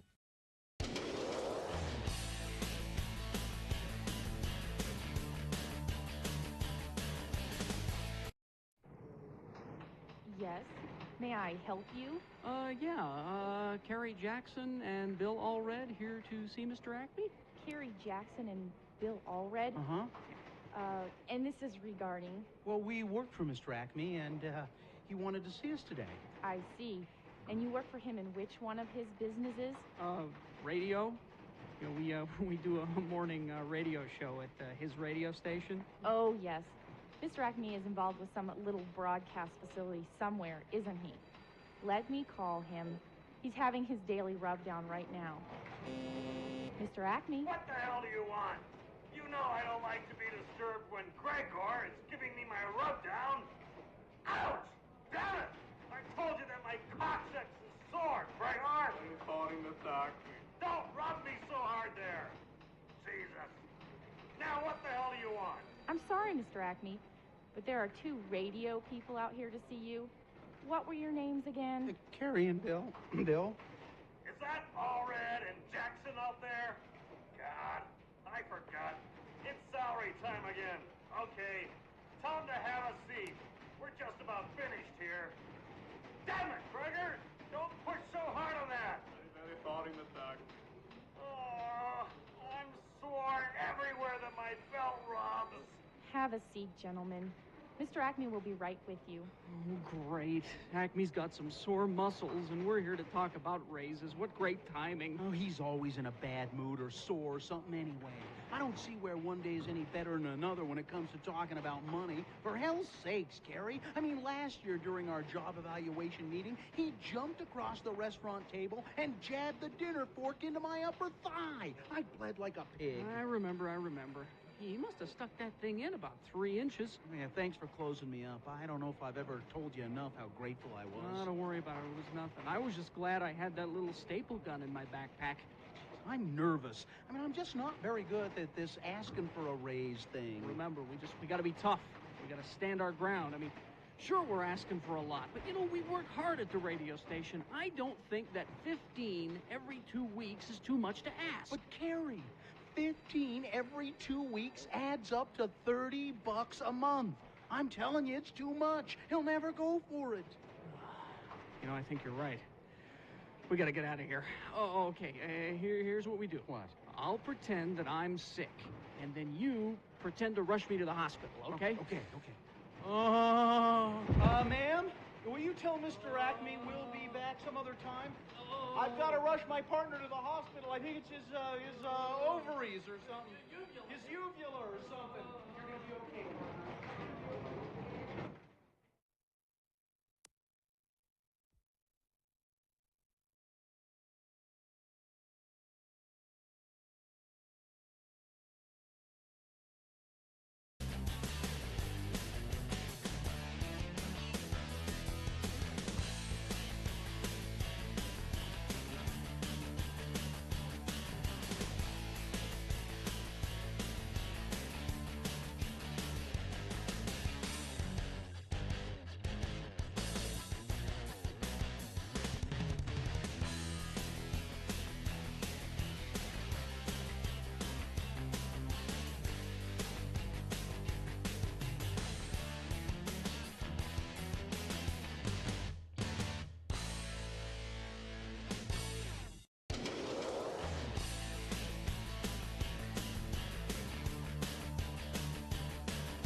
Right, 9:37. Now, Veterans Day is Saturday.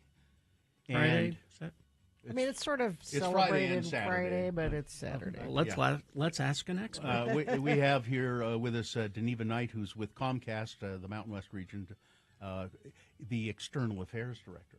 Yeah. Hi, Deneva. Good morning. And also Veterans Business Resource Center, Becky Gertler is here with us. She's the program manager. So when is Veterans Day? It's Saturday. It is Saturday. It is Saturday, Okay. yes. Yes. And Veterans Day is, well, tell us why it's important, Becky. Well, that's the day that we really recognize the sacrifice that our veterans have made, and we remember those who have served. Mm-hmm. I think we all have family. Yeah. I don't know of anybody that doesn't have somewhere in your family that you have somebody that served. Somebody. Yeah. That's interesting. I'm trying to think if I do. I bet you do somewhere. Somewhere, maybe down in that lineage. Well, actually, my birth father. Yeah, there you was go. Career military guy, but they got divorced. That's another story. That's a whole thing. Yeah. So Becky, you what is the Veterans Business Resource Center? What is that designed to do? We exist to help the entrepreneurial efforts of our veterans, which we classify as, and we include the active duty, reserve guard, and military spouses. We are funded, and we tell them that their service paid for ours, so we don't charge for anything that we do. We provide one-to-one business advising. We do classes and courses to help them, and anything that they need at any stage for their business at any time. Are there special loans available to veterans that want to start a business? I'd love to say there's lots of grants and everything, but there are. That's with any entrepreneur, right? Yeah. But they do have some funding things through the SBA they can look at. We really help them look at what their business needs are and help them get to the connections that they need to get the funding that's going to be appropriate for them. And Deneva, how is Comcast? How did you get involved in all of this? Yeah, so we got involved. Becky reached out to us, I think, early last year, letting us know that this they're kind of revamping their program and relaunching, and if we wanted to get involved. And Comcast has always been a military-friendly company. I'm a veteran myself, so I feel like I benefit from that. Since 2015, we launched a military initiative with the goal of hiring more military veteran and family members connected to the military. And over that last 7-ish years, we've hired about 21,000 military-connected employees throughout our company. And so we take that very seriously. We have employees that are currently serving, whether that's in the reserves, deployed. So we have a really robust deployment support system. So, for example, a lot of our military, believe it or not, they get paid less for serving our country than they would do maybe in some positions at Comcast. So we cover that overage. So when they're deployed, they don't have to worry about whether or not they could take care of their families still and that sort of thing. Becky, when now it says here there's something, the Strive program. Yes. What is that? Well, the Utah Department of Veterans and Military Affairs initially came out and they said we need to do something for our veterans for business, and that's who initially funded our program. And since then, it's grown into this awesome organization. And the Strive program, we partner with Syracuse University from New York. They are one of the top schools for veterans in the country, and they have entrepreneurship programs. The Strive program is an ideation program that helps them walk through the starting points or wherever they're at and move them through everything they need to, so they have a business plan by the time they finish. They have a proposal, they have a presentation they can go to people to get funding, they can give a presentation on here's my business, and they're prepared to kind of better prepared to step into the world of entrepreneurship. And then we have additional resources that can come to them after they finish the program. What's the best way to so there's people listening right now say, oh, I'm a veteran and I started my own business and I could use some help. Yeah. How do they contact it? Yeah, so our website is www.utahvbrc.org, and there's information on there. They can call 801-957-3670. Happy to chat with them. And we do have a State of Utah business registry that we did with the VMA that veterans can now be recognized by the State of Utah as a Utah veteran-owned business. Would we be surprised at the variety of business that veterans start and do? Yeah, I think the latest statistic I saw is there's over 13,000 veteran-owned businesses here in the state of Utah. Really? Yes, and there's a lot of support that we'd love to give them and kind of hear from them of what support they actually do need so we can build our program for a long time to come in the future. And being able to give them that recognition that you can know you're doing business with a veteran-owned business, I think there are people that'll seek that out. Yeah, just because. Yeah. Sure. Yeah, and we didn't know if they were unless they self-identified up until this point. So highly encourage everybody to get in touch with me so we can help spread the word on that. Now, are you yourself a veteran? I am not. I have family members that have served. I'm very passionate about it. I do have a strong appreciation for that. I've firsthand have seen some of the benefits that have come from people serving in the military. And Deneva, you said you were a veteran. What branch or what did you do? Yeah, it feels like a long time ago. I was fresh out of high school and Army, so I was in the Army for about 6 years.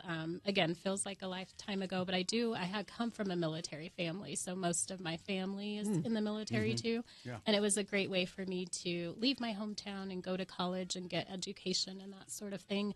But the program that Becky and her team offers is really important when you're transitioning from the military. It could be very overwhelming, just trying to find your footing and trying to find, like, how do those skills transfer into the real world. And so Becky and our team are really great about sitting down with folks and going over your business plan, helping you realize maybe some of the skills you have that you don't know you have. I actually sat down with Becky's team watching my business earlier this year, and they were really helpful in helping me do that as well. Well, that's great. Veterans transitioning out of the military, I can imagine that is tough because you're used to this regimented. Yeah. They tell you where to go and where to sit and when to eat and when to not eat and when to sleep, and they tell you when to do everything. And yeah, and with entrepreneurship, like when you're in, you have a team of guys that are kind of watching your six, right? And when you're out with entrepreneurship, you don't have that. So we've actually built this to be something that, we're watching your six. We're trying to help you with your entrepreneurship. And we have a networking group that we stood up this year that has turned into something really great for people to kind of bounce ideas off of and use as a think tank, so to speak. Yeah, excellent. So Veterans Day is this Saturday, and just take a moment and just consider the veterans in your family or the veterans that you know. And Comcast, thanks, Geneva, to Comcast for community involvement. You guys are always on top of stuff. So how does a veteran get a hold of you guys to participate? Yeah, our website's great, utahvbrc.org, or they can call 801-957-3670. All right. VBRC.org. Okay. Thank you, Geneva Knight. Thank you. From Thanks, you Comcast, guys. and thank you. By the way, Geneva, those boots are awesome. Oh, thanks. They I bet you didn't wear those in the military. No, this is a benefit of being a civilian now. Wear what you want. All right. Thank you both. Thank you, guys. Thank you. Very much. All right. We're going to take a break and crawl towards the exits coming up after these. UtahAdvocates.com. The advocates, now, we know the attorneys who, it's a very small personal injury law firm, a boutique firm. They're local folks, and they really are committed and passionate about helping people who've been injured in an accident. So if you've been injured, you deserve an advocate, and the attorneys at the Advocates will help you get back on your feet. They're available for you 24 hours a day, 7 days a week. Well, accidents happen in the middle of the night, and the advocates say, after you've dealt with the police and seen the doctor, make them be one of your first calls. So you don't deserve to be in an accident, but you do deserve an advocate. They've helped people out here. Katie, twice they've helped Katie out because of accidents that weren't her fault. So call them 24 hours a day, 7 days a week, 801-355-5550. You can do it online, utahadvocates.com. You don't pay them any money out of pocket. Remember that. That's the only money that's when they get you a settlement, the Advocates. Even though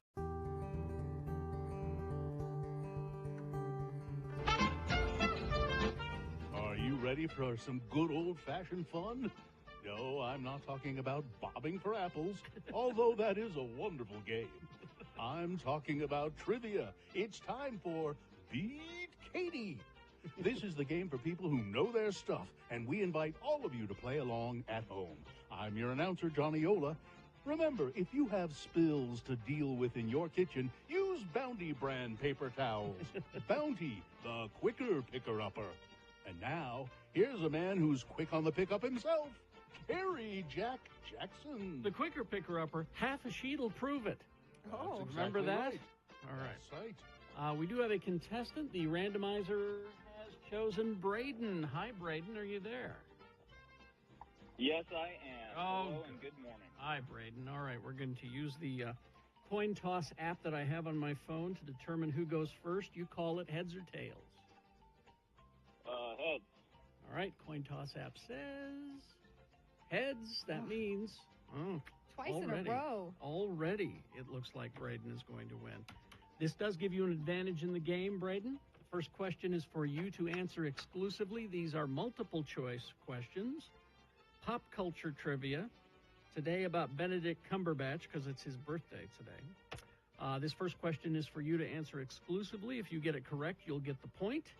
If you do not get it correct, I'll give it to Katie and let her answer it. And if she answers it correctly, she'll get the point. And we'll go back and forth until one of you have 3 points. All right, here we go. Benedict Cumberbatch trivia, Braden. Here we go. First question. What did Benedict Cumberbatch do to earn the title of Commander of the Most Excellent Order of the British Empire? What did he do to attain that? Was it A, he saved one of the royals' lives when they were drowning? Was it B, his services to the performing arts and to charity? C, teaming up with the Avengers and the Guardians of the Galaxy to defeat Thanos? Or D, he has a really spot-on impression of Christopher Walken? I'm going to go with C as in cat. Teaming up with the Avengers and the Guardians of the Galaxy to defeat Thanos. Yes. I'm terribly sorry. That is incorrect. Oh, Katie, you have a chance here. What was A again? A was he saved one of the royals' lives when they were drowning. B was his service to the performing arts and to charity. Or D, he had a really spot-on impression of Christopher Walken. I'm gonna say B. Yes, services to the performing arts. Well, there you go. It's Wow. one for Katie, and Katie controls the question. This is a really good chance for you. Katie. Okay. Which distant relative did Benedict Cumberbatch play in the role in a movie? Oh, great. So he is playing someone that he is distant relative to. Okay. Was it A, King Richard III? B, Nandor the Relentless? C, Sherlock Holmes? Or D, Yosemite Sam? I really hope it's A, although I want to say Nandor, but I know it's not right. A is correct. Woo! Katie, you have 2 points. Braden has none. It's Braden's question. Braden. What name did Benedict Cumberbatch originally use during the beginning of his acting career? Because he was told that Benedict Cumberbatch was, well, yes, a complicated name.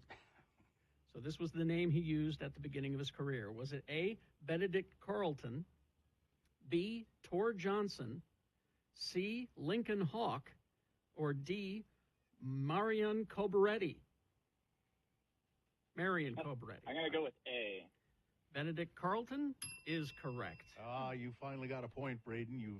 You're hanging on by a thread, though, because Katie controls the question, and if she gets this one, she wins. Katie, which musician did Benedict Cumberbatch sing with on stage during a concert? Okay. Was it A, Odorous Ungerus, B, Old Dirty Bastard, C, Ed Sheeran, or D, David Gilmour? Oh, please be C. Ed Sheeran? I'm sorry. Dang it. Oh, I incorrect. just love him, so of course I'm Braden, gonna you go have a for chance to tie the game now. Do you need the answers again, Braden? I want to go with C. Well, that was Katie's answer was C. So Ed don't Sheeran. do Oh, that. shoot. So that would be bad. Okay, I'm sorry. Let's do B. Let's do B. Old Dirty Bastard? I'm sorry. Was it D? David Gilmour. Dang it. All right. Braden, where are we? You control the question. It's 2-1 in favor of Katie. This is going to go Dear on for God, a bit. this is, yes. We got this. All right. Braden? We do. Why didn't the BBC think that Benedict Cumberbatch was fit to play Sherlock Holmes? Was it A, he wasn't sexy enough? B, he wasn't British enough?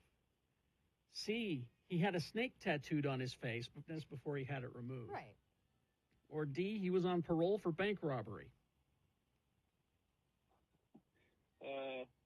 May I please hear A and B one more time? A, he wasn't sexy enough, or B, he wasn't British enough.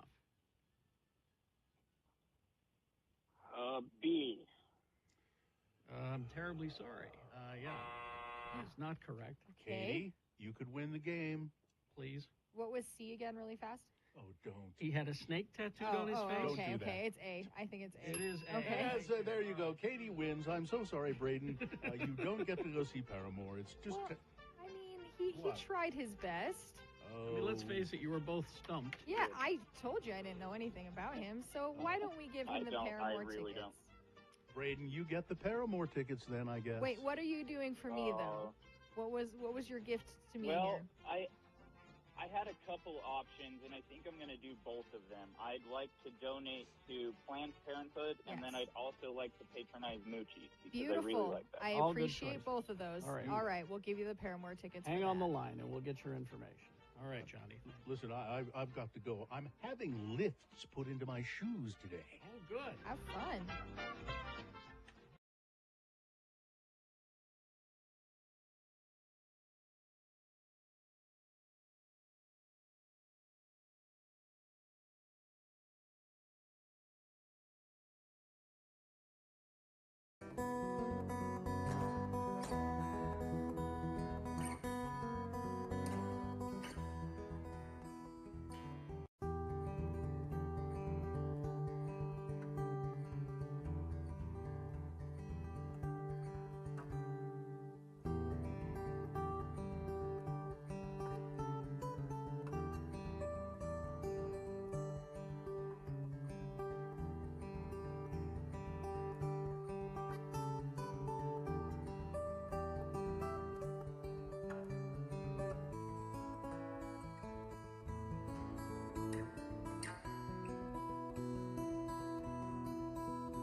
Coming to town. Yes, coming to town. Yeah, they're going to be here on July 30th. Tickets go on sale the 17th.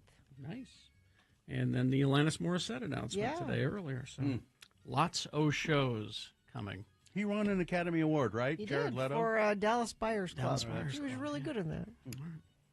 Okay, let's do the promo and get out of here. Would you just look at all this stuff we have happening on Friday's Radio from Hell show? Well, I'm excited as usual for our Real Housewives of Salt Lake update with Victoria. We've got a prize from Boostique for that. We also have another drink with Jimmy the Wine Guy. Do we have a booze-related prize for that? You get the prize of drinking in the morning at work. Woo-hoo! Drink in the morning at work with us. Radio from Hell tomorrow, X96.